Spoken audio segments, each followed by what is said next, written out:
ಸ್ವಮತಿ ವಿಭವಾನ ನಿನ್ನೆ ತನ್ನ ಮನಸ್ಸಿನಿಂದಲೇ ತೋರಿದ್ದು ಅಂತ ವ್ಯಾಖ್ಯಾನಕಾರರು ಮನಸ್ಸಿಂದ ಕಲ್ಪನೆ ಮಾಡಿದ್ದು ಅಂತ ಅರ್ಥ ಮಾಡಿದ್ದಾರೆ.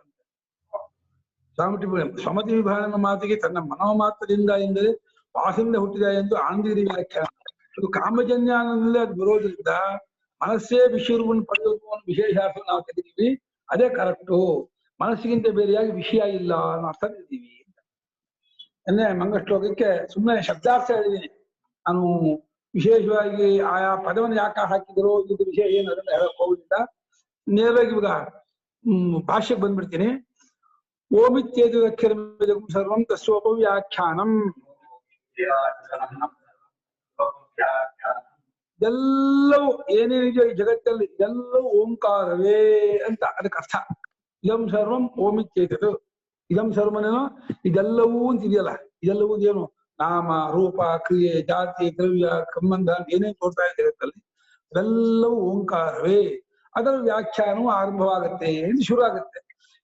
ಇದರ ಸಂಬಂಧ ಏನು, ಈ ಕಂಸದ ಕನೆಕ್ಷನ್ ಏನು ಅಂದ್ರೆ ವೇದಾಂತಾರ್ಥ ಸಾರ ಸಂಗ್ರಹ ಬೋಧಂ ಇದಂ ಪ್ರಕರಣ ಚತುಷ್ಟಯಂ. ಓಮಿತ್ಯೇತದಕ್ಷರಮಿತ್ಯಾದಿ ಆರಭ್ಯತೆ. ವೇದಾಂತ ವೇದಾಂತ ಅಂದ್ರೇನೋ ಉಪನಿಷತ್ತು ಅಂತ ಅರ್ಥ. ಉಪನಿಷತ್ತು ವೇದಾಂತ ಪದೇ ಪದ. ಯಾಕಂದ್ರೆ ವೇದಾಂತ ಅಂತಾರೆ ಅಂದ್ರೆ ಬಲಮಟ್ಟಿಗೆ ವೇದದ ಕೊನೆಯ ಭಾಗದ ಬರುತ್ತೆ. ವೇದ ಅಂದ್ರೆ ಸಂಹಿತೆ, ಬ್ರಾಹ್ಮಣ, ಆರಣ್ಯಕ, ಉಪನಿಷತ್ತು ಅಂತ. ಈ ಅರ್ಥದಲ್ಲಿ ವೇದದ ಕೊನೆಯ ಆದ್ರಿಂದ ಅಂತ ಎಲ್ಲ ತಿಳಿದ. ಇನ್ನೊಂದು ಅರ್ಥ ಅಂತ ಅಂದ್ರೆ ಒಳಗಿರೋದು ಅಂತ. ವೇದದ ಒಳಗಿರ್ತಕ್ಕಂಥ ವಿಚಾರ ಏನು ಎಲ್ಲಾ ಸಂಹಿತಾ ಬ್ರಾಹ್ಮಣ ಅಥವಾ ಯಜ್ಞ ಆಗಾದಿಗಳೆಲ್ಲಕ್ಕೂ ಒಳಗೆ ತಿಳಿದ ವಿಚಾರ ಯಾವುದು ವಿಚಾರವೇ. ಆದ್ರಿಂದ ವೇದದ ತಿರುಳು ವೇದದ ಸಾರ ಅನ್ನೋ ಅರ್ಥವಿದೆ. ಅಂತ ಅಂದ್ರೆ ತಿರುಳು ಸಾರ ಅನ್ನೋ ಅರ್ಥವಾಗಿದೆ. ಅದು ವೇದ ಅಂತ. ಇನ್ನೊಂದು ವೇದವೇ ಅಂತವಾಗೋದು. ಅತ್ರ ವೇದಾಹ ಅವೇ ವೇದವೇ ಇಲ್ಲವಾಗ್ಬಿಡುತ್ತೆ. ಈ ಜ್ಞಾನ ಉಂಟಾಗ್ಬಿಟ್ರೆ ವೇದವೇ ಬಾಧಿತವಾಗ್ಬಿಡುತ್ತೆ. ಈ ಅವಸ್ಥೆಯೇ ಬಾಧೆ ಆದ್ಮೇಲೆ ಆತ್ಮಜ್ಞಾನವಾದ್ಮೇಲೆ ವೇದವೇ ಇಲ್ವಾಗುತ್ತೆ ಅಂದ್ರೆ ವೇದಾಂತ ಅಂತ. ವೇದಕ್ಕೆ ಅಂತ ಎಂದು ವೇದದ ಸಾರ, ವೇದದ ತುದಿ ಭಾಗ, ಮೂರು ಅರ್ಥದಲ್ಲೂ ವೇದಾಂತ ಅಂತ ಹೇಳಿ ಅದಕ್ಕೆ ಹೇಳ್ತಾರೆ. ವೇದ ಶಿರ ಅಂದ್ರೇನು? ವೇದ ಶಿರ ಏನ ವೇದ ಶಿರ ಅಂತ. ವೇದ ಶಿರ ಅಂದ್ರೆ ವೇದ ತಲೆ ತುದಿ ಭಾಗದಿಂದ. ಹೌದು, ವೇದ ಶಿರ ತಲೆ ಹೇಳಿ ಮೇಲಿದೆಯೋ ಉಪನಿಷತ್ತು ವೇದ ತಲೆ ಮೇಲಿದೆ, ತುದಿಯಲ್ಲಿದೆ ಅಂತ, ಮೇಲಿದೆ ಅಂತ. ಉಪನಿಷತ್ಗೆ ವೇದ ಶಿರ ಅಂತ ಕರೀತಾರೆ. ಹೌದು, ಅದು ಶಿರ ಅಂದ್ರೆ ಉತ್ಕೃಷ್ಟ. ತಲೆ ಹೇಗೆ ಅಂಗದಲ್ಲಿ ಉತ್ತಮಾಂಗಂ ಶಿರಶಿ ವೇದದ ಉತ್ತಮವಾದ ಭಾಗ ಅಂತ ಅರ್ಥ. ಸರಿ ಗುರುಗಳು, ಸರಿ. ತಲೆ ಹೇಗೆ ಉತ್ತಮವೋ ವೇದಕ್ಕೆ ಉತ್ತಮ ಭಾಗ ಅಂತ. ಸರಿ. ಉತ್ತರ ಉತ್ತಮ ಸೂಪರ್ಲೇಟಿವ್. ಉತ್ತುನೇ ಮೇಲೆ, ಉತ್ತರ ಇನ್ನು ಮೇಲೆ, ಉತ್ತಮ ಅದು ಶಿರ ಶ್ರೇಷ್ಠ ಅಂತ. ಅದಕ್ಕೆ ಉಪನಿಷತ್ತು ಅಂತ ಕರೀತಾರೆ. ಉಪ ನೀ ಎರಡು ಉಪಸರ್ಗ. ಸತ್ ಅಂದ್ರೆ ಅದು ಸಂಸಾರ ಸಡ್ಲ ಮಾಡೋದು, ಪರಬ್ರಹ್ಮ ಹೋಗಿ ಸೇರಿಸೋದು, ಮತ್ತೆ ಅವಿದ್ಯಾ ಕಾಮ ಇಲ್ಲ ಅಂತ ಆಗೋದು. ವಿಶರಣ ಗತಿ ಅವಸಾಧನ ಮೂರು ಅರ್ಥವನ್ನು ಇಟ್ಕೊಡ್ರು. ಉಪ ಅಂದ್ರೆ ಯಾರು ಗುರು ಬದಲಿಗೆ ಬಳಿ ಸಾರುತ್ತಾರೋ ಉಪ ಅಂದ್ರೆ ಉಪ ಅನ್ನೋದು ಬಳಿ ಸಾರೋದ್ರಿಂದ. ನೀನು ನಿಶ್ಚಯವಾಗಿ ತಾತ್ಪರ್ಯ ಅಲ್ಲೇ ಇರೋದು. ಸತ್ ಇರೋದು ಕುಪ್ರತ್ಯಯ. ಶರೀರ ವಿಶರಣ ಗತಿ ಅವಸಾಧ ಕುಪ್ರತ್ಯಯ. ಅದರಿಂದ ಈ ಮೂರು ಅರ್ಥ ಉಂಟಾಗುತ್ತೆ. ನಿಮ್ಗೆ ಎಲ್ಲಾ ಸಂಸಾರದ ಅನುಕೂಲ ಸಡ್ಡವಾಗುತ್ತೆ, ಪರಬ್ರಹ್ಮ ಹೋಗಿ ಮುಟ್ಸತ್ತೆ, ಮತ್ತು ಅವಿದ್ಯಾ ಕಾಮಕ್ರಮ ಇಲ್ಲ ಅಂತ ಆಗತ್ತೆ ಅನ್ನೋದು ಉಪನಿಷತ್ತು. ಉಪನಿಷತ್ತಿನ ರಹಸ್ಯ ವಿಚಾರ ಅಂತ ಅರ್ಥ ಇದೆ. ಯಾವುದನ್ನು ಗುರುಮುಖದವಾಗಿಯೇ ಕಲ್ತ್ಕೋಬೇಕು. ಆ ಪುಸ್ತಕ ಓದಿ ಆಗ್ಲಿ, ಟೇಪ್ ರೆಕಾರ್ಡಿಂದ ಆಗ್ಲಿ, ಜೂಮ್ ಇಂದಾಗ್ಲಿ ಕಲಿಯುವಂತ ವಿದ್ಯೆ ಅಲ್ಲ ಇದು. ನೇರಾಗಿ ಗುರು ಹತ್ರ ಹೋಗ್ಬಿಟ್ಟು ಅಧೀಹಿ ಭಗವೋ ಬ್ರಹ್ಮ ಅಂತ ಹೇಳಿ ಗುರುಗಳ ಬಲಗಾಲ ಹೆಪ್ಪಟ್ಟನ್ನು ಬಿಡ್ಕೊಂಡು ಆಮೇಲೆ ಉಪದೇಶ ಕೇಳ್ಕೊಂಡು ಕೂತ್ಕೋಬೇಕು. ಶಾಸ್ತ್ರದಲ್ಲಿ ಇರೋದು ಗುರು ಆ ಒಂದು ಉಪದೇಶ ಕ್ರಮ ಇರೋದು. ಇರ್ಲಿ, ಇದು ಕಲಿಯುಗ ಆದ್ರಿಂದ ಎಕ್ಸೆಪ್ಷನ್. ಕಲಿವರ್ಜ ಗುರುಗಳನ್ನು ಮುಟ್ಟಬಾರದು ಅಂತ ಕಲಿಯುಗದಲ್ಲಿ. ಇಲ್ಲಿ ವೇದ ಅಂದ್ರೆ 4 ಇದು ವೇದಗಳು. ಅದರ ಅಂತ ಅಂದ್ರೆ ಕೊನೆಯ ಭಾಗ. ಅದರ ಅರ್ಥ ಅಂದ್ರೆ ವಿಷಯ. ವಿಷಯ ಯಾವುದು? ಉಪನಿಷತ್ತಿನ ವಿಷಯ ಉಪಾಸನೆ ಮತ್ತು ಸೃಷ್ಟಿ ಪ್ರಕ್ರಿಯೆ ಮತ್ತೆ ಬೇರೆ ಸಾಧನಾ ವಿಚಾರ. ಅದರಲ್ಲಿ ಸಾರ ಯಾವುದೋ ಆತ್ಮಜ್ಞಾನ. ವೇದ ಅಂದ್ರೆ 4 ವೇದಗಳು. ಅದ್ರ ಅಂತ ಅಂದ್ರೆ ಕೊನೆ ಅಂದ್ರೆ ಉಪನಿಷತ್ತು. ಅದರ ಅರ್ಥ ಅಂದ್ರೆ ಉಪನಿಷತ್ತಿನ ಅರ್ಥ ಮೂರಿದೆ. ಒಂದು ಉಪಾಸನಾ ವಿಚಾರ ಆರಂಭದಿಂದ, ಸಾಮಾನ್ಯವಾಗಿ ಎಲ್ಲ ಉಪನಿಷತ್ತು ಉಪಾಸನಾ ವಿಚಾರ ಇರುತ್ತೆ. ಆಮೇಲೆ ಸಾಧನ ವಿಚಾರ, ಆಮೇಲೆ ತತ್ವಜ್ಞಾನಕ್ಕೆ ಪ್ರಕ್ರಿಯಾ ವಿಚಾರ. ಅದೆಲ್ಲಕ್ಕೂ ತಿರುಳು ಯಾವುದು? ಸಾರ, ಜಿಷ್ಟು, ಜ್ಞಾನ. ಆತ್ಮಜ್ಞಾನವೇ ಮುಖ್ಯವಾದ್ದು, ಅದೇ ಸಾರ. ಆ ಸಾರವನ್ನು, ಆತ್ಮಜ್ಞಾನವನ್ನು ಸಂಗ್ರಹವಾಗಿ ಹೇಳುವಂತಹ ಗ್ರಂಥ ಇದು. ಬರೀ 12 ಮಂತ್ರದಲ್ಲಿ ಹೇಳ್ತಾ ಇರುವಂತಹದ್ದು. ಬೃಹದಾರಣ್ಯಕ 6 ಅಧ್ಯಾಯ, ಛಾಂದೋಗ್ಯ 8 ಅಧ್ಯಾಯ. ಇದು 6 ಕೇವಲ 12 ಮಂತ್ರಗಳಿಂದ ಹೇಳಿದ್ದಾಗಿರೋ ಆತ್ಮಜ್ಞಾನವಾದ್ರಿಂದ ಇದು ಜಿಷ್ಟು, ಸಾರ, ತಿರುಳು. ಆತ್ಮಜ್ಞಾನ ಉಪನಿಷತ್ತಿನ ಅರ್ಥವಾಗಿರೋ ಉಪಾಸನೆ, ಪ್ರಕ್ರಿಯೆ, ಸಾಧನಗಳಿಗೆಲ್ಲ ತಿರುಳಾಗಿರೋ ಆತ್ಮಜ್ಞಾನಕ್ಕ ಸಂಗ್ರಹವಾಗಿ ಹೇಳುವಂಥದ್ದು. ಅದನ್ನೇ ಒಂದು ಬ್ರೀಫ್ ಆಗಿ, ಸಂಕ್ಷಿಪ್ತವಾಗಿ ಹೇಳ್ತಕ್ಕಂತಾಗಿರುವಂತಹ ಈ ಪ್ರಕರಣ ಚತುಷ್ಟಯ, ಈ 4 ಪ್ರಕರಣ. ಪ್ರಕರಣ ಅಂದ್ರೆ ಏನೋ? ಶಾಸ್ತ್ರೈಕ ದೇಶ ಸಂಬದ್ಧಂ, ಶಾಸ್ತ್ರ ಕಾರ್ಯಾಂತರೇ ಸ್ಥಿತಂ, ಆಹು ಪ್ರಕರಣಂ ಗ್ರಂಥಂ.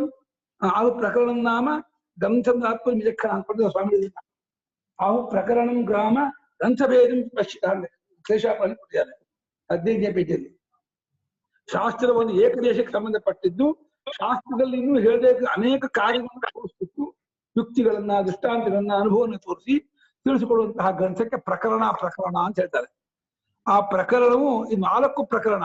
ಒಂದನೇದು ಆಗಮ ಪ್ರಕರಣ, ಎರಡನೇದು ವೈತಥ್ಯ ಪ್ರಕರಣ, ಮೂರನೇದು ಅದ್ವೈತ ಪ್ರಕರಣ, 4ನೇದು ಅಲಾತಶಾಸ್ತ್ರ ಪ್ರಕರಣ ಅಂತ ಹೇಳಿ 4 ಪ್ರಕರಣ ಕೂಡಿದ್ದಾಗಿರ್ತಕ್ಕಂತಹ ಓಂ ಎಂಬುದಾಗಿ ಈ ರೀತಿ ಅಕ್ಷರವು ಶುರುವಾಗುತ್ತಕ್ಕಂತಹ ಗ್ರಂಥ ಇತ್ಯಾದಿ ಆರಂಭಿದೆ. ಓಂ ಪ್ರಕರಣ.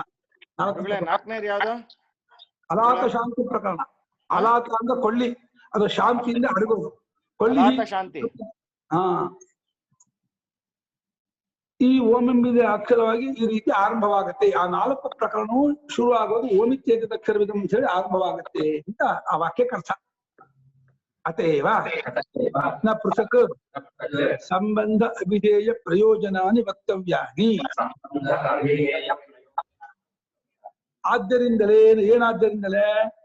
ಈ ಉಪನಿಷತ್ತಿಗೆ ಸೇರಿದ್ದಾದ್ದರಿಂದಲೇ.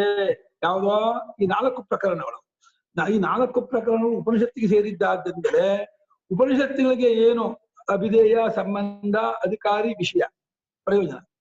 ಸಂಬಂಧ, ಅಭಿಧೇಯ, ಪ್ರಯೋಜನ, ವಿಷಯ 4. ಅಂದ್ರೆ ಎಲ್ಲಾ ನಮ್ಮ ಪ್ರಾಚೀನ ಶಾಸ್ತ್ರದ ಎಲ್ಲಾ ಗ್ರಂಥಕ್ಕೂ 4 ಇರಬೇಕು ಅಂತ ತಿಳ್ಕೊಂಡಿದ್ದು. ಇನ್ನು ಶಾಸ್ತ್ರ ಇವತ್ತಿನ ಶಾಲಾ ವಿದ್ಯಾಭ್ಯಾಸಕ್ಕೆ ಅಧಿಕಾರಿಗಳು ಯಾರು ಅಂತ ಹೇಳಿ ಎಲ್ಲರೂ ಅಧಿಕಾರಿಗಳು. ವಿಷಯ ಏನು ಅಂದ್ರೆ ಯಾವ ಬೇಕಾದ್ರೂ ವಿಷಯ ಆಗೋದು, ಇಂಥದ್ದೇನು ವಿಷಯ ಇಲ್ಲ. ಸಂಬಂಧ ಓದುವರೆಗೂ ವಿಷಯಕ್ಕೂ ಏನು ಲಿಂಕ್ ಇಲ್ಲ, ಆ ವಿಷಯ ಅನಾತ್ಮಾಗಿರುತ್ತೆ, ಇರುವಾಗಿರುತ್ತೆ. ಪ್ರಯೋಜನವೂ ಅಷ್ಟೇ, ಈ ಓದಿದಕ್ಕೂ ಕೆಲಸಕ್ಕೂ ಸಂಬಂಧವೇ ಇಲ್ಲ. ಇವತ್ತಿನ ವಿದ್ಯಾಭ್ಯಾಸ ಅಂತ ಕನ್ಸಿಡರ್ ಮಾಡಲ್ಲ. ಈ ಪಾಶ್ಚಾತ್ಯ ಅನುಕರಣ ವಿದ್ಯಾಭ್ಯಾಸವನ್ನ ಯಾವ ವಿದ್ಯಾಭ್ಯಾಸಕ್ಕೆ ವಿಷಯ ಇರಬೇಕು, ಅಧಿಕಾರಿ ಫಸ್ಟ್. ಯಾರು ಇದಕ್ಕೆ ಫಿಟ್ ಅಧಿಕಾರಿ ಏನೋ, ಯಾರೇ ಓದ್ಬೇಕು, ಯಾವನೇ ಓದ್ಬೇಕು ಅಂತ ತೀರ್ಮಾನ ಮಾಡ್ಬೇಕು. ಯಾರಾಯ್ತು ಓದೋದಲ್ಲ, ಯಾರು ಓದಿದ್ರೆ ಅವನಿಗೆ ಪ್ರಯೋಜನವಾಗುತ್ತೋ ಅವನೇ ಅಧಿಕಾರಿ. ಮುಮುಕ್ಷು, ನಾನು ಮುಕ್ತನಾಗಲೇಬೇಕು, ನನ್ನ ಜೀವನವನ್ನ ಈ ಜನ್ಮಕ್ಕೆ ಸಾರ್ಥಕ ಮಾಡ್ಕೋಬೇಕು, ಮತ್ತೆ ನಾನು ಮತ್ತೆ ಹುಟ್ಟಿ ಬರಬಾರದು ಈ ಸಂಸಾರಕ್ಕೆ ಅಂತ ಹೇಳಿ ತೀವ್ರ ತಹತಹತೆಯಿಂದ ಇದ್ದುಕೊಂಡಂತಹ ಮುಮುಕ್ಷುವೇ ಈ ಶಾಸ್ತ್ರಕ್ಕೆ ಅಧಿಕಾರಿ. ವಿಷಯ ಯಾವುದು? ಪರಬ್ರಹ್ಮವೇ ವಿಷಯ, ಟಾಪಿಕ್, ಪರಮಾತ್ಮನೇ ವಿಷಯ. ಸಂಬಂಧ ಏನು? ಇವನಿಗೆ ಪ್ರಾಪಕ, ಅದು ಪ್ರಾಪ್ಯ, ಪ್ರಾಪಕ ಸಂಬಂಧ. ಶಾಸ್ತ್ರಕ್ಕೂ ಬ್ರಹ್ಮಕ್ಕೂ ಸಂಬಂಧ ಏನು? ಜ್ಞಾಪಕ ಸಂಬಂಧ. ಪ್ರಯೋಜನಕ್ಕೂ ಇದಕ್ಕೂ ಬ್ರಹ್ಮಕ್ಕೂ ಸಂಬಂಧ ಏನು ಅಂತಂದ್ರೆ ಅದು ಗಂತವ್ಯ. ಪ್ರಯೋಜನ ಗಂತವ್ಯ, ಪ್ರಾಪ್ಯ, ಅದು ಪ್ರಾಪ್ತ ಸಂಬಂಧ ಅಂತ ಇಟ್ಕೋಬಹುದು. ಹಾ, ಆತ್ಮಜ್ಞಾನಕ್ಕೆ ಇದು ಉಪನಿಷತ್ತು ಅಂತ ಹೆಸರು, ಆತ್ಮಜ್ಞಾನಕ್ಕೆ ಹೆಸರು. ಆ ಆತ್ಮಜ್ಞಾನ ಸಿಗುವಂತಹ ಇದೆಯಲ್ಲ ಪರಬ್ರಹ್ಮ ವಸ್ತು, ಅದು ವಿಷಯ. ಉಪನಿಷತ್ತಿಗೆ ಆತ್ಮಜ್ಞಾನ ವಿಷಯ, ಆತ್ಮಜ್ಞಾನಕ್ಕೆ ಬ್ರಹ್ಮ ವಿಷಯ. ಉಪನಿಷತ್ತಿಗೆ ನೇರವಾಗಿ ಬ್ರಹ್ಮ ವಿಷಯ ಅಲ್ಲ. ಉಪನಿಷತ್ತಿಗೆ ವಿಷಯ ಯಾವುದು? ಆತ್ಮಜ್ಞಾನ. ಆತ್ಮಜ್ಞಾನಕ್ಕೆ ಬ್ರಹ್ಮ ವಿಷಯ. ಹಾಗೆ ಉಪನಿಷತ್ತಿಗೂ ಆತ್ಮಜ್ಞಾನಕ್ಕೂ ಜ್ಞಾಪಕ ಸಂಬಂಧ, ಆತ್ಮಜ್ಞಾನಕ್ಕೂ ಬ್ರಹ್ಮಕ್ಕೂ ಪ್ರಾಪಕ ಸಂಬಂಧ. ಪ್ರಾಪಕ ಆತ್ಮಜ್ಞಾನ, ಪ್ರಾಪಕ ಬ್ರಹ್ಮ ಪ್ರಾಪ್ಯ ಗಂತವ್ಯ. ಹಾಗೆ ಪ್ರಯೋಜನ ಗಂತವ್ಯ. ಮುಮುಕ್ಷುಗೂ ಇದಕ್ಕೂ ಜ್ಞಾನಕ್ಕೂ ಸಂಬಂಧ ಹೇಳ್ಬೇಕು. ಅದು ಮುಂಚೆ ಮುಮುಕ್ಷು ಅಧಿಕಾರಿ, ಜ್ಞಾನ ವಿಷಯ, ಸಂಬಂಧ ಪ್ರಾಪ್ಯ ಪ್ರಾಪ್ಯ ಸಂಬಂಧ, ಜ್ಞಾಪ್ಯ ಜ್ಞಾಪಕ ಸಂಬಂಧ, ಪ್ರಯೋಜನ ಅವಿದ್ಯಾ ನಿವೃತ್ತಿ. ಆಮೇಲೆ ಜ್ಞಾನಕ್ಕೂ ಬ್ರಹ್ಮಕ್ಕೂ ಇದು ಜ್ಞಾನಕ್ಕೆ ವಿಷಯ ಬ್ರಹ್ಮ, ಜ್ಞಾನಕ್ಕೆ ಪ್ರಯೋಜನ ಮೋಕ್ಷ, ಜ್ಞಾನಕ್ಕೆ ಪ್ರಯೋಜನ ಮೋಕ್ಷ. ನೋಡಿ, ಇವನಿಗೆ ಪ್ರಯೋಜನ ಅವಿದ್ಯಾ ನಿವೃತ್ತಿ, ಜ್ಞಾನಕ್ಕೆ ಪ್ರಯೋಜನ ಮೋಕ್ಷ. ಹೀಗೆ ಸಂಬಂಧ, ಅಭಿಧೇಯನ ವಿಷಯ, ಪ್ರಯೋಜನ ಮತ್ತೆ ಅಧಿಕಾರಿ ಸೇರಿಸ್ಕೋಬೇಕು. ಅಧಿಕಾರಿ ಬಿಟ್ಬಿಟ್ಟಿದ್ದಾರೆ. ಈ ನಾಲ್ಕನ್ನು ಯಾವ್ದು ಇಟ್ಕೊಂಡಿದೆಯೋ ಆ ಶಾಸ್ತ್ರವನ್ನೇ ಓದಬೇಕು ಅಂತ ಪ್ರಾಚೀನರ ಪದ್ಧತಿ. ಈ ನಾಲ್ಕಿಲ್ಲದೆ ಇರತಕ್ಕಂತಹ ಅದಕ್ಕೆ ಅನುಬಂಧ ಚತುಷ್ಟಯ ಅಂತ ಹೇಳ್ತಾರೆ. ಈ ನಾಲ್ಕಕ್ಕೆ ಹೆಸರೇನೋ ಅನುಬಂಧ ಚತುಷ್ಟಯ. ಈ ಅನುಬಂಧ ಚತುಷ್ಟಯವಿರುವ ಗ್ರಂಥವನ್ನೇ ಓದಬೇಕು ಅಂತ ಪ್ರಾಚೀನರ ಒಂದು ಇದು ಹೇಳಿಕೆ. ಆದ್ರಿಂದ ಈ ಉಪನಿಷತ್ತಿಗೆ ಯಾವುದು ವಿಷಯವೋ, ಯಾವುದು ಸಂಬಂಧವೋ, ಏನು ಪ್ರಯೋಜನವೋ, ಈ ಪ್ರಕರಣಕ್ಕೂ ಅದೇ ಸಂಬಂಧ, ಅದೇ ವಿಷಯ, ಅದೇ ಪ್ರಯೋಜನ. ಅಧಿಕಾರಿಯೂ ಅದೇ. ಉಪನಿಷತ್ತಿಗೆ ಬೇರೆ ಅಧಿಕಾರಿ ವಿಷಯ ಪ್ರಯೋಜನ, ಪ್ರಕರಣಕ್ಕೆ ಬೇರೆ ಅಧಿಕಾರಿ ವಿಷಯ ಪ್ರಯೋಜನ ಅಂತ ಅನ್ಕೋಬೇಡಿ. ಅಧಿಕಾರಿ ಯಾರೋ ಮುಮುಕ್ಷು ಅಧಿಕಾರಿ. ಮುಮುಕ್ಷು ಹೇಳೋ ಮುಕ್ತ ಮಾಡಲೇಬೇಕು, ಈ ಜನ್ಮ ನನ್ನ ಶಾಸ್ತ್ರ ಮಾಡ್ಕೊಳ್ಳೇಬೇಕು, ತೀವ್ರ ವಿಷಯ ಮುಮುಕ್ಷು. ಯಾಕೆ ಮಲಿಬೇಡಿ. ಮುಮುಕ್ಷು ಮೋಕ್ತು ಮಿಚ್ಚು ಮುಮುಕ್ಷು, ನಾನು ಬಿಡುಗಡೆ ಹೊಂದಬೇಕು ಅಂತ. ಬಿಡುಗಡೆ ಏನೇನೋ ಬಂಧನದಿಂದ ಬಿಡುಗಡೆ. ಬಂಧನ ಯಾವುದೋ ಅಜ್ಞಾನ ಕಾಮಕರ್ಮಗಳೇ ಬಂಧನ. ಅಜ್ಞಾನ ಕಾಮಕರ್ಮಗಳ ಬಂಧನದಿಂದ ಬಿಡುಗಡೆ ಹೊಂದಬೇಕು ತೀವ್ರ ಉತ್ಕಟ ಇಚ್ಛೆ ಉಳ್ಳವನು ಮುಮುಕ್ಷು. ಅದಾಯ್ತಾ? ಮುಮುಕ್ಷು ಅವನನ್ನೇ ಅಧಿಕಾರಿ ಅಂತ ಹೇಳ್ತಾರೆ, ಮರಿಬೇಡ್ರಿ. ಮುಮುಕ್ಷು ಅಧಿಕಾರಿ. ವಿಷಯ ಯಾವುದೋ ಆತ್ಮಜ್ಞಾನ ವಿಷಯ. ಆತ್ಮಜ್ಞಾನ ವಿಷಯ. ಶಾಸ್ತ್ರಕ್ಕೂ ಆತ್ಮಜ್ಞಾನವೇ ವಿಷಯ, ಬ್ರಹ್ಮ ವಿಷಯವಾಗಲ್ಲ. ಜ್ಞಾನಕ್ಕೆ ಬ್ರಹ್ಮ ವಿಷಯ. ಒಂದು ಸ್ಟೆಪ್ ಇದೆ ಅಲ್ಲಿ. ಸಂಬಂಧ, ಜ್ಞಾಪ್ಯ ಜ್ಞಾಪಕ ಸಂಬಂಧ, ಪ್ರಾಪ್ಯ ಸಂಬಂಧ, ಗ್ರಂಥ ಕರ್ತವ್ಯ ಸಂಬಂಧ, ಲಬ್ಧವ್ಯ ಸಂಬಂಧ. ಮೋಕ್ಷಕ್ಕೂ ಜ್ಞಾನಕ್ಕೂ ಪ್ರಾಪ್ಯ ಪ್ರಾಪಕ ಸಂಬಂಧ ಹೇಳ್ಕೊಳ್ತಾರೆ. ಅಧಿಕಾರಿಗೂ ಜ್ಞಾನಿಗೂ ಜ್ಞಾಪ್ಯ ಜ್ಞಾಪಕ ಸಂಬಂಧ ಹೇಳ್ಕೊಳ್ತಾರೆ. ಶಾಸ್ತ್ರಕ್ಕೂ ಇದಕ್ಕೂ ಬೋಧ್ಯ ಬೋಧಕ ಸಂಬಂಧ ಹೇಳ್ಕೊಳ್ತಾರೆ. ಈಗ ಸಂಬಂಧವನ್ನು ಬೇರೆ ಬೇರೆ ಹೇಳ್ತಾರೆ. ಅದನ್ನ ಇದು ಕಷ್ಟ. ಇದು ಕನ್ಫ್ಯೂಷನ್ ಅರ್ಥ ಮಾಡ್ಕೊಳ್ಳೋದು ಸ್ವಲ್ಪ ಕಷ್ಟ ಇದೆ. ಸರಿಯಾಗಿ ಕ್ಲಿಯರ್ ಆಗಿ ಅರ್ಥ ಮಾಡ್ಕೋಬೇಕು. ಅಧಿಕಾರಿ, ವಿಷಯ, ಸಂಬಂಧ, ಪ್ರಯೋಜನ, ಈ ನಾಲ್ಕಕ್ಕೆ ಅನುಬಂಧ ಚತುಷ್ಟಯ ಅಂತ ಹೇಳ್ತಾರೆ.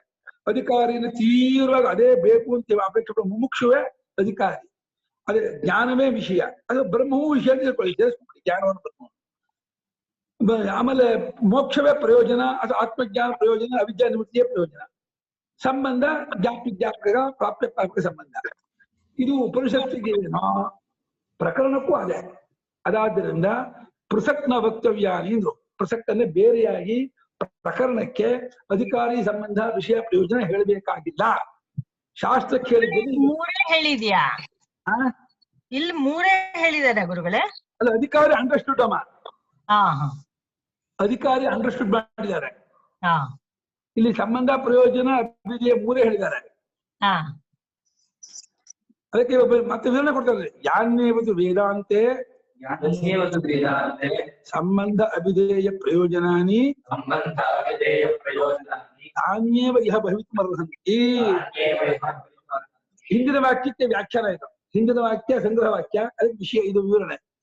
ವೇದಾಂತೇನ ಉಪನಿಷತ್ತಿನಲ್ಲಿ ಸಂಬಂಧ ಅಭಿಧೇಯ ಪ್ರಯೋಜನ ಅಂತ ಯಾವುಗಳಿವೆಯೋ, ಯಾವುದಕ್ಕೆ? ಅವಿದ್ಯೆಗೆ. ವಿದ್ಯೆಯೇ ವಿಷಯ, ಅದನ್ನ ಬಯಸುವನೇ ಅಧಿಕಾರಿ, ಅದನ್ನ ಪಡ್ಕೊಳ್ಳೋದೇ ಪ್ರಯೋಜನ ಅಂತ ಹೇಳಿ ಉಪನಿಷತ್ತಿಗೆ ಯಾವ್ದಿದೆಯೋ, ವೇದಾಂತಕ್ಕೆ ಯಾವ್ದಿದೆಯೋ ಅವುಗಳೇ ಇಹ ಅನ್ನೋದು ಈ ಪ್ರಕರಣಕ್ಕೂ ಅವುಗಳೇ ಆಗತ್ತೆ. ಇಲ್ಲಿ ಏನಾಗಿದೆ ಅಂದ್ರೆ, ಇಲ್ಲಿ ಉಪನಿಷತ್ತು ಇದೆ, ಪ್ರಕರಣವೂ ಇದೆ. 12 ಮಂತ್ರ ಉಪನಿಷತ್ತು. ಬಾಕಿ ಆಗಮ ಪ್ರಕರಣ 29, ಅದರಲ್ಲಿ 48, ಆಮೇಲೆ ಒಂದು ಇದರಲ್ಲಿ 100, ಅಲಾಶಾತಿ 100, ಇದರಲ್ಲಿ 55 ಏನೋ ಇದೆ ಇದರಲ್ಲಿ ದ್ವಿತೀಯ ಪ್ರಕರಣದಲ್ಲಿ. ಹೀಗೆ ಒಟ್ಟು 200 ಶ್ಲೋಕ, 200 ಕಾಲಕ್ಕೆ ಇದೆ. 200 ಕಾಲಕ್ಕೆ ಗೌಡಪಾದರದ್ದು, 12 ಮಂತ್ರ ಉಪನಿಷತ್ತು. ಅಷ್ಟಕ್ಕೂ ಇದನ್ನೇ ಇಟ್ಕೊಳ್ಳಿ. ಇದೇ ಅಧಿಕಾರಿ, ಸಂಬಂಧ, ವಿಷಯ, ಪ್ರಯೋಜನವನ್ನ ಇಟ್ಕೊಳ್ಳಿ. ಬೇರೆ ಏನು ಹೇಳಕ್ ಹೋಗಲ್ಲ, ಹೇಳ್ಬೇಕಾಗಿಲ್ಲ. ಹೇಳೋದು ಇದು ಅರ್ಥವೂ ಇಲ್ಲ ಹೇಳೋದ್ರಲ್ಲಿ.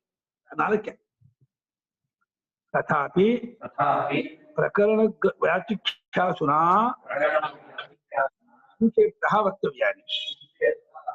ಇದು ತಾನೇ ಬರೋದಾದರೂ ಅಧಿಕಾರಿ ಸಂಬಂಧ ವಿಷಯ ಪ್ರಯೋಜನವು ಉಪನಿಷತ್ತಿಗೆ ಏನೋ ಅದೇ ಇದಕ್ಕೂ ಅಂತೇಳಿ ಪ್ರಕರಣಕ್ಕೂ ಅದೇ ಅಂತ ಹೇಳಿ ಬರುವುದಾದರೂ ಕೂಡ ಈ ಪ್ರಕರಣವನ್ನು ಯಾರು ವ್ಯಾಖ್ಯಾನ ಮಾಡಬೇಕು ಅಂದ್ಕೊಂಡಿದ್ದಾನೋ ವ್ಯಾಚಿಖ್ಯಾಸುನ ವ್ಯಾಖ್ಯಾತು ಇಚ್ಛುನ ವ್ಯಾಚಿಖ್ಯಾಸುನ ಅಲ್ಲಿ ವಿ ಆ ಖ್ಯಾತಿ ಅದು ಚಕ್ಷಿಗೆ ವ್ಯಕ್ತಾಯ ಮಾಡಿದ್ರೆ ಶಿಕ್ಷಾಸತ್ವದಿಗೆ ಸನ್ನಲ್ಲಿ ದ್ವಿತ್ವ ಬರುತ್ತೆ.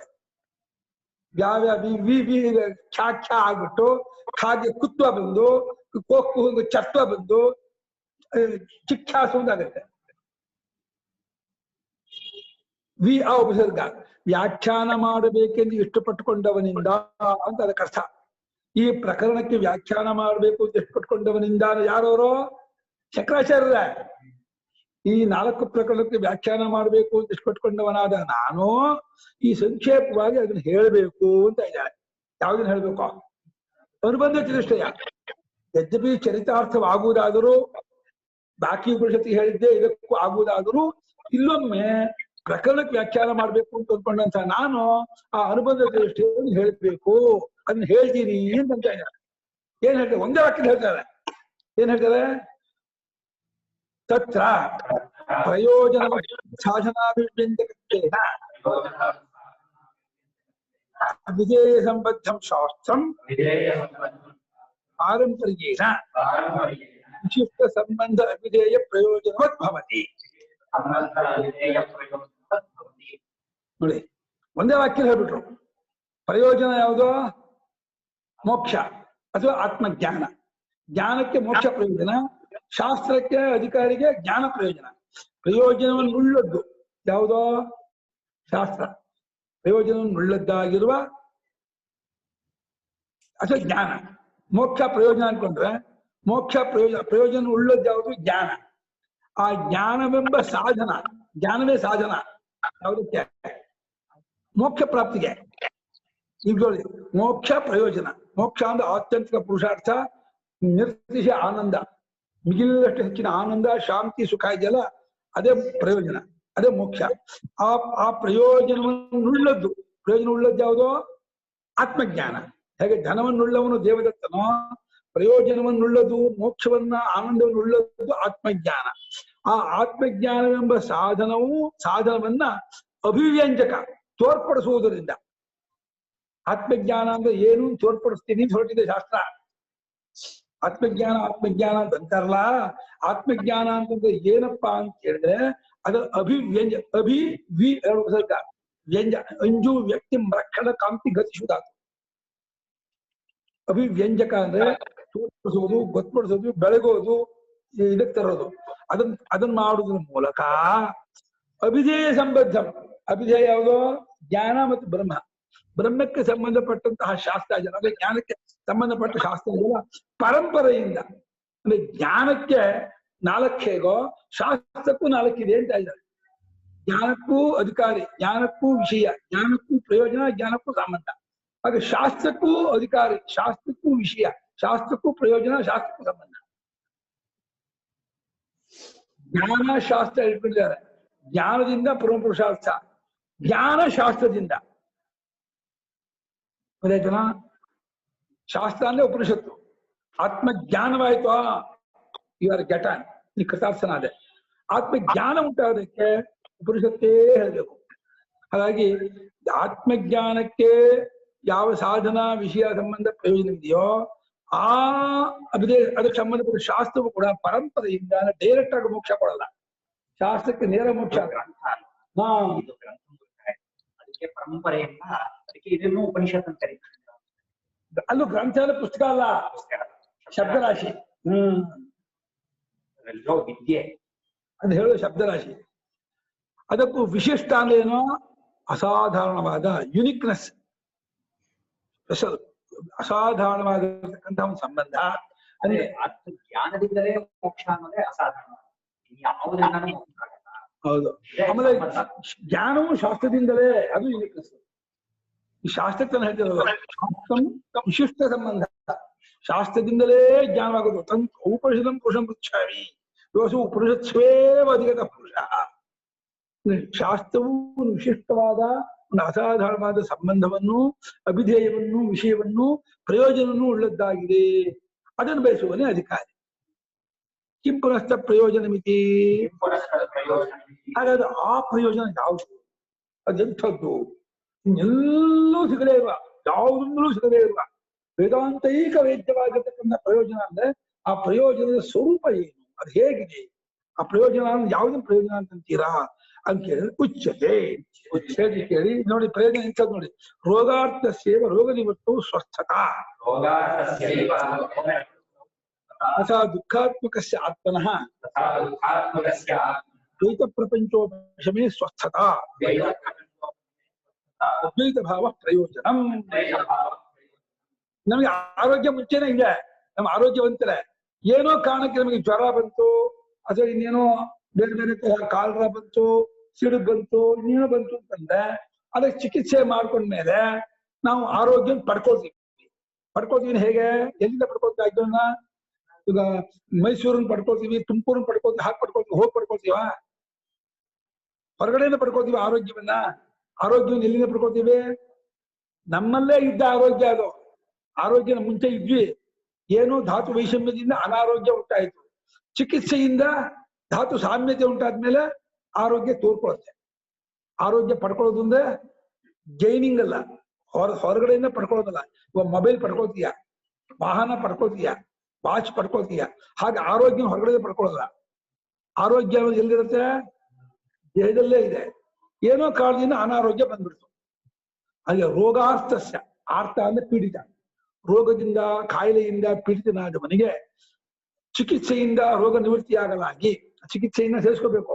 ರೋಗ ನಿವೃತ್ತಿ ಕಥಂ ಚಿಕಿತ್ಸೆಯ ವೈದ್ಯೇನ ಚಿಕಿತ್ಸಾ ಕರ್ಮಣ ರೋಗ ನಿವೃತ್ತವು ಸತ್ಯ. ವೈದ್ಯ ಮಾಡುವ ಚಿಕಿತ್ಸಾ ಕರ್ಮದಿಂದ ರೋಗ ನಿವೃತ್ತಿಯಾಗಲಾಗಿ ಸ್ವಸ್ಥತೆ.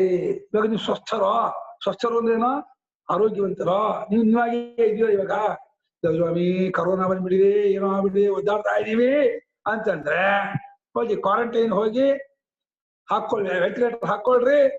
ಅದಕ್ಕೆ ಏನೇನೋ ಪ್ಯಾರಾಮೀಟರ್ ಇದೆಲ್ಲ ಆಂಟಿಬಯೋಟಿಕ್ ಹಾಕೊಳ್ಳಿ. ಬರ್ಬೋದು ಬರೋದು ಆಪ್ಷನ್ ಎರಡರಿಗೂ 50-50. ಆ ಕಡೆಗೂ ಹೋಗ್ಬೋದು, ಈ ಕಡೆಗೂ ಹೋಗ್ಬೋದು.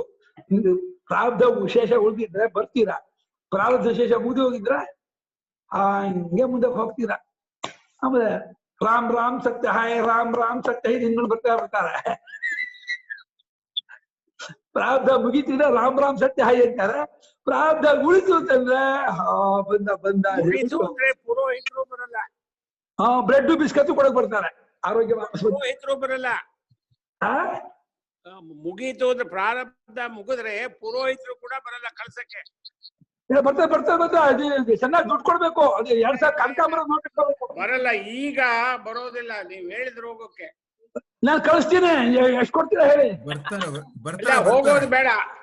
ಅಲ್ಲ, ಕಳ್ಸ್ಕೊಡ್ತೀನಿ. ನಿಮ್ಗೆ ಕೊಡ್ಬೇಕು. ಮಿನಿಮಮ್ ಜಾಸ್ತಿ ಬೇಡ. ಒಂದ್ ದಿನಕ್ಕೆ ಒಂದು 50,000 ಕೊಡಿ ಸಾಕು.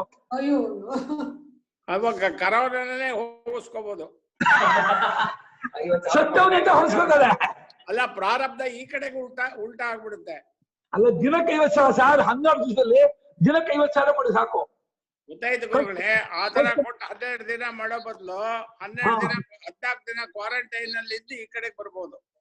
ಬರಕ್ ಆಗಲ್ವಲ್ಲ, ಅಕಸ್ಮಾತ್ ಹೋಗ್ಬಿಟ್ರೆ. ಇಲ್ಲ ಬಿಡಿ ನಾಗರಾಜ್, ಆನ್ಲೈನ್ ಮಾಡಿಸ್ಬೋಣ. ಆನ್ಲೈನ್ ಮಾಡಿಸ್ಬೋದು ಗುರುಗಳೇ. ಕೇಳ್ಬಿಟ್ಟ ಮಾಡೋವರೆಗೂ ಪ್ರಾಣ ಹೋಗುತ್ತೆ, ಕರ್ಮ ಮಾಡೋವರೆಗೂ ಪ್ರಾಣ ಹೋಗುತ್ತೆ.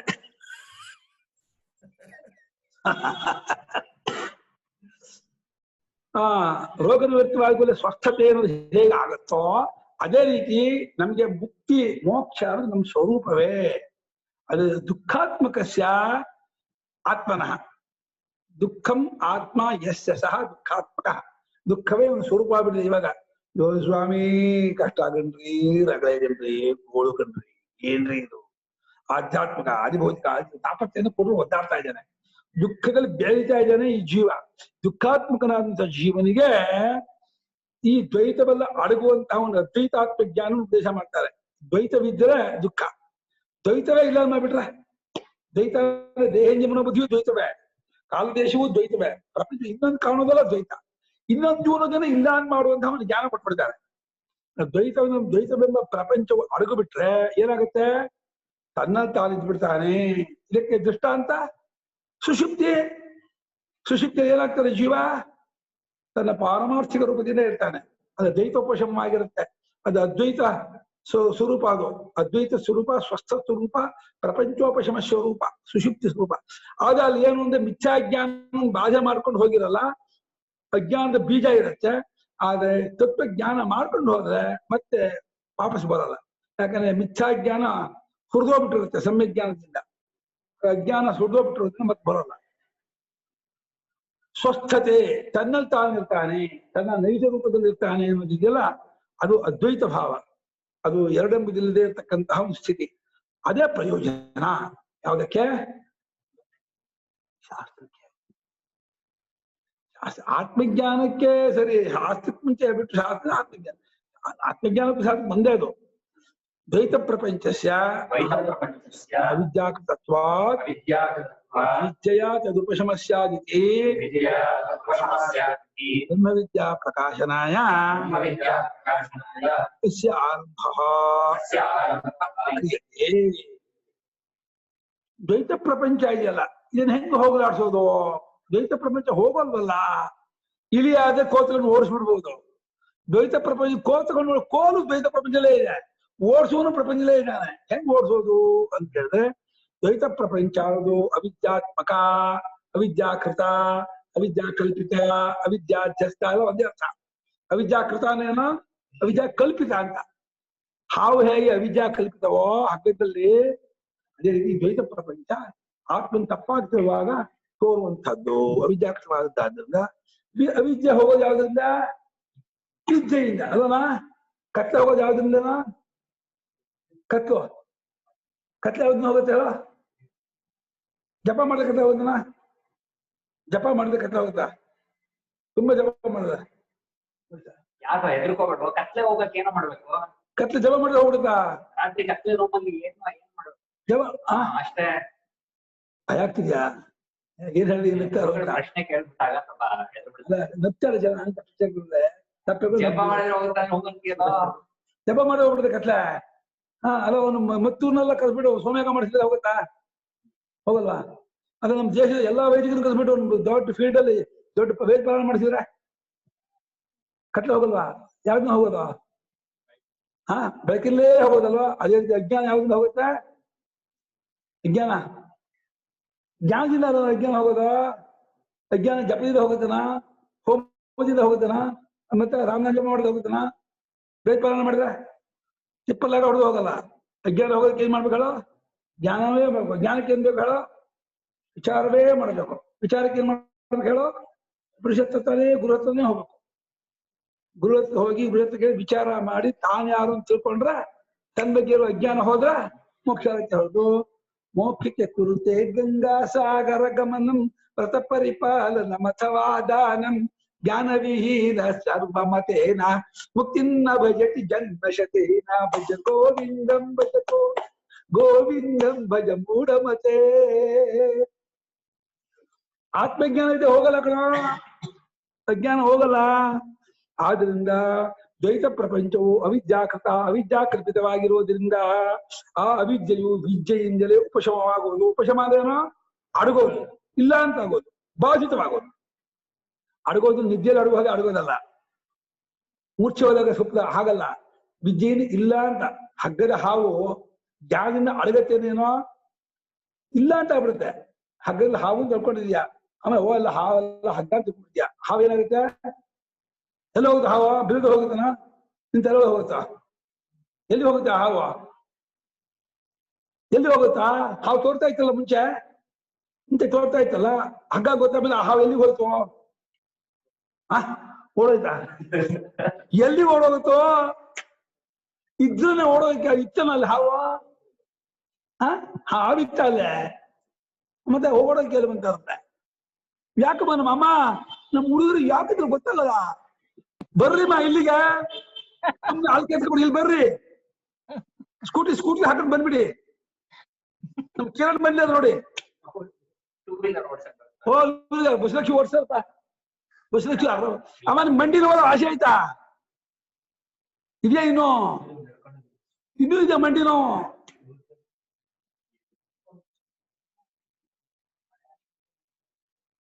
ಮಂಡಿ ಇದೆಯಲ್ಲ ಗುರುಗಳೇ, ಅಲ್ಲ ಬಿದ್ದಿದ್ ನೋವೆಲ್ಲ ಹೋಯ್ತಾ ಅಂತ ಮೇಲೆ ನೋವು ಇರುತ್ತೆ.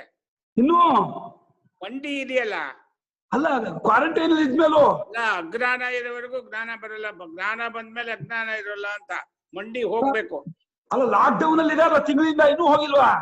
ಅಲ್ಲ ಮಂಡಿ ಹೋದ್ರೆ ಮಂಡಿ ನೋವು ಹೋಗುತ್ತೆ. ಅದು ಸತ್ಯ ಹೋಗೋದು ಮಂಡಿ, ಹಳೆ ಕಥೆ ಆಯ್ತು. ಮಂಡಿ ಬದುಕಿಲ್ಲ ಹೋಗ್ಬಿಡುತ್ತಾ? ಅಲ್ಲ ಅದು ಕಳ್ಕೋಬೇಕು ಅಜ್ಞಾನದಿಂದ. ಅಲ್ಲ ನೋವು ಅಜ್ಞಾನ ಹೋಗಲ್ಲಪ್ಪ. ಅಲ್ಲ ಅಜ್ಞಾನದಿಂದ ಜ್ಞಾನದಿಂದ, ಜ್ಞಾನ ಬಂತು ಅಂದ್ರೆ ನೋವು ಹೊಟ್ಟೋಗುತ್ತೆ. ಇಲ್ಲ ವಿದ್ಯೆಯಿಂದ ಆ ಅವಿದ್ಯೆಯನ್ನ ಕುಶಮವಾಗುತ್ತೆ ಅಂತ ಆದ್ರಿಂದ ಆ ವಿದ್ಯೆಯನ್ನ ಬ್ರಹ್ಮವಿದ್ಯೆ, ಆತ್ಮವಿದ್ಯೆ, ಬ್ರಹ್ಮಾತ್ಮವಿದ್ಯೆ, ಆತ್ಮೀಕತ್ವ ವಿದ್ಯೆ ಎಲ್ಲ ಒಂದೇ ಅರ್ಥ. ಆತ್ಮಜ್ಞಾನ, ಆ ಆತ್ಮಜ್ಞಾನ ತೋರಿಸುವುದಕ್ಕೋಸ್ಕರವಾಗಿ ಇದರ ಆರಂಭವನ್ನ ಈ ಪ್ರಕರಣದ ಈ ಉಪನಿಷತ್ತಿನ ಆರಂಭವನ್ನ ಮಾಡಲಾಗತ್ತೆ. ಹೇಗೆ ಅಂದ್ರೆ ಯತ್ರ ಹಿ ದ್ವೈತಮಿವ ಭವತಿ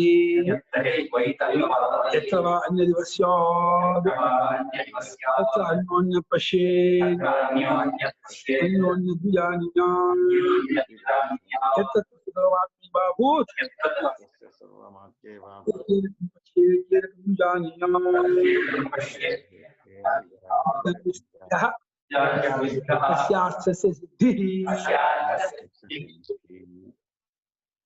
ಎಲ್ಲಿ ಇನ್ನೊಂದಿದ್ದಾಗತ್ತೋ ಶ್ರುತಿಗೂ ಇಷ್ಟ ಇಲ್ಲ ಇನ್ನೊಂದಿದೆ ಅಂತ ಹೇಳಕ್ಕೆ.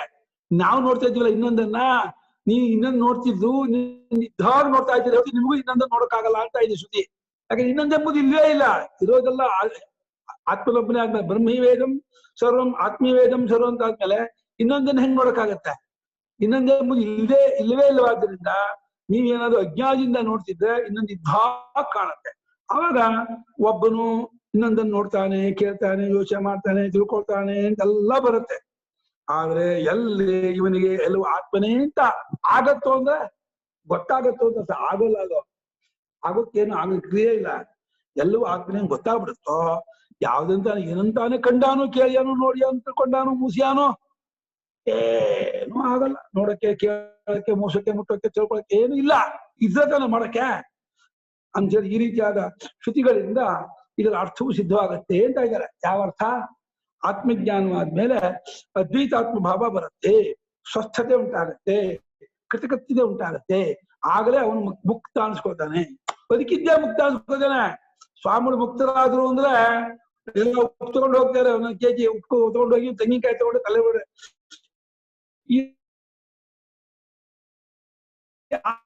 ಆ ಮುಕ್ತ ಅಲ್ಲ,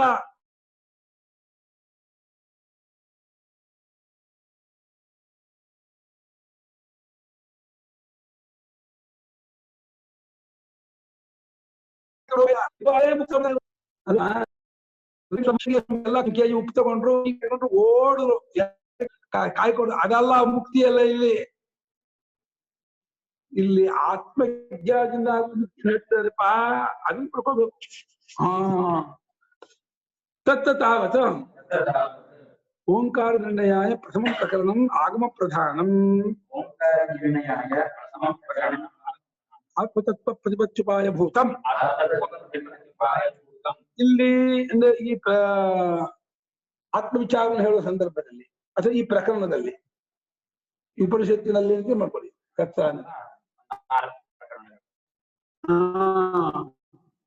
ಮೊಟ್ಟ ಮೊದಲಾಗಿ ಓಂಕಾರ ಅಂದ್ರೆ ಏನು ಅಂತ ಹೇಳ್ಬೇಕು.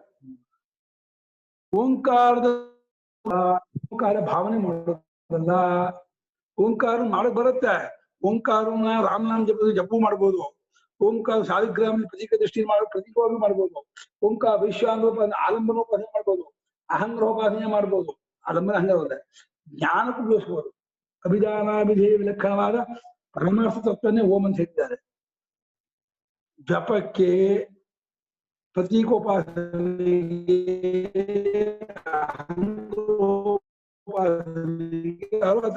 ಆದ್ರೆ ಇಲ್ಲಿ ಈ ಮಾಂಡವಿಕೋಪನಿಷತ್ತಿನಲ್ಲಿ ಓಂಕಾರ ಆತ್ಮತತ್ವ ಬ್ರಹ್ಮ ಉಪನಿಷತ್ ಹೇಳ್ತಾರೆ. ಇದನ್ನ ಓಂಕಾರ ತತ್ವ ಅಂತ ಹೇಳ್ತಾ ಇದ್ದಾರೆ. ಅನಾಭಿಧೇಯ ವಿಲಕ್ಷಣ.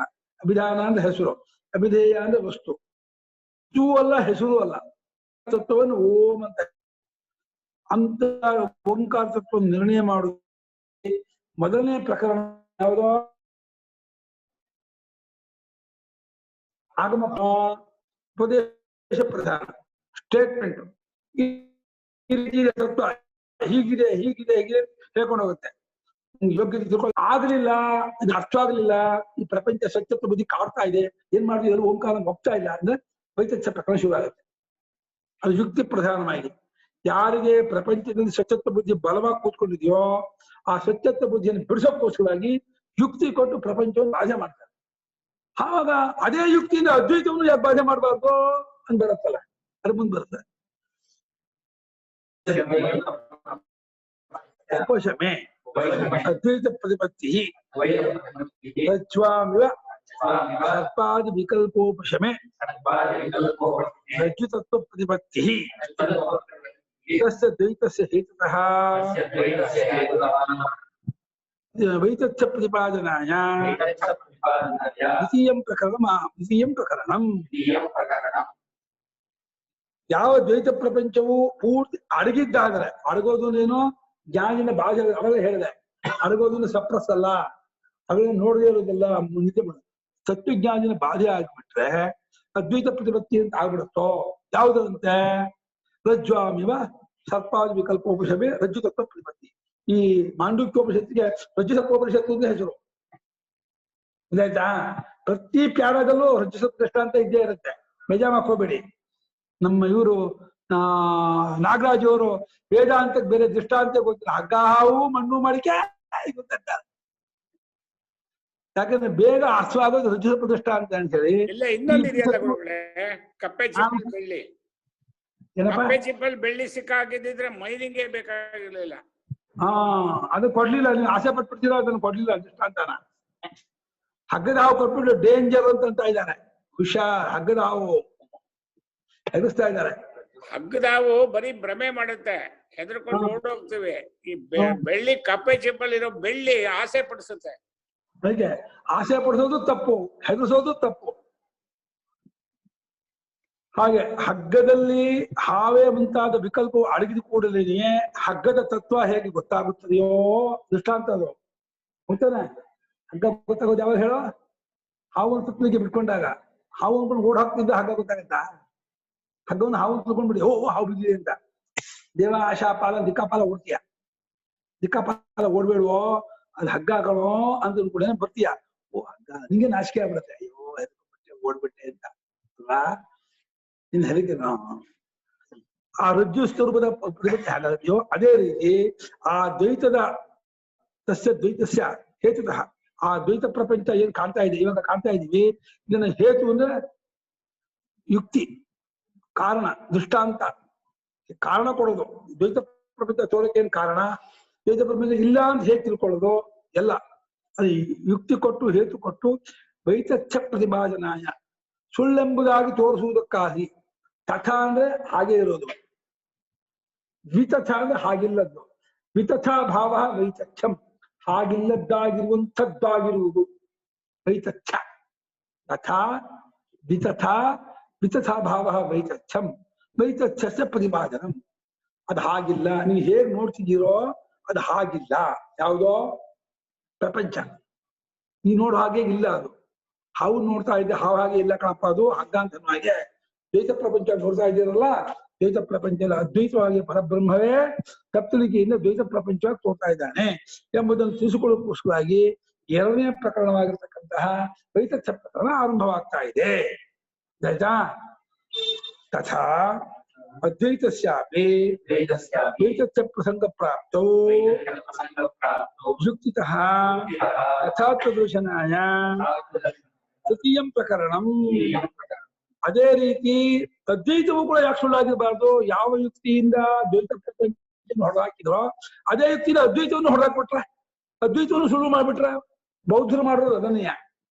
ಬೌದ್ಧರು ಯಾವ ಯುಕ್ತಿಯಿಂದ ಪ್ರಪಂಚವನ್ನ ಬಾಧೆ ಮಾಡಿ ಶೂನ್ಯ ಅಂತ ಅದಕ್ಕೊಂದು ತತ್ವ ಇದೆ, ಒಂದು ಪರಮಾತ್ಮ ಇದೆ ಅಂದ್ರೆ ಅದನ್ನು ಹೊರಹಾಕ್ತಾರೆ, ಅದೇ ಯುಕ್ತಿ ಹೊರಹಾಕ್ತಾರೆ.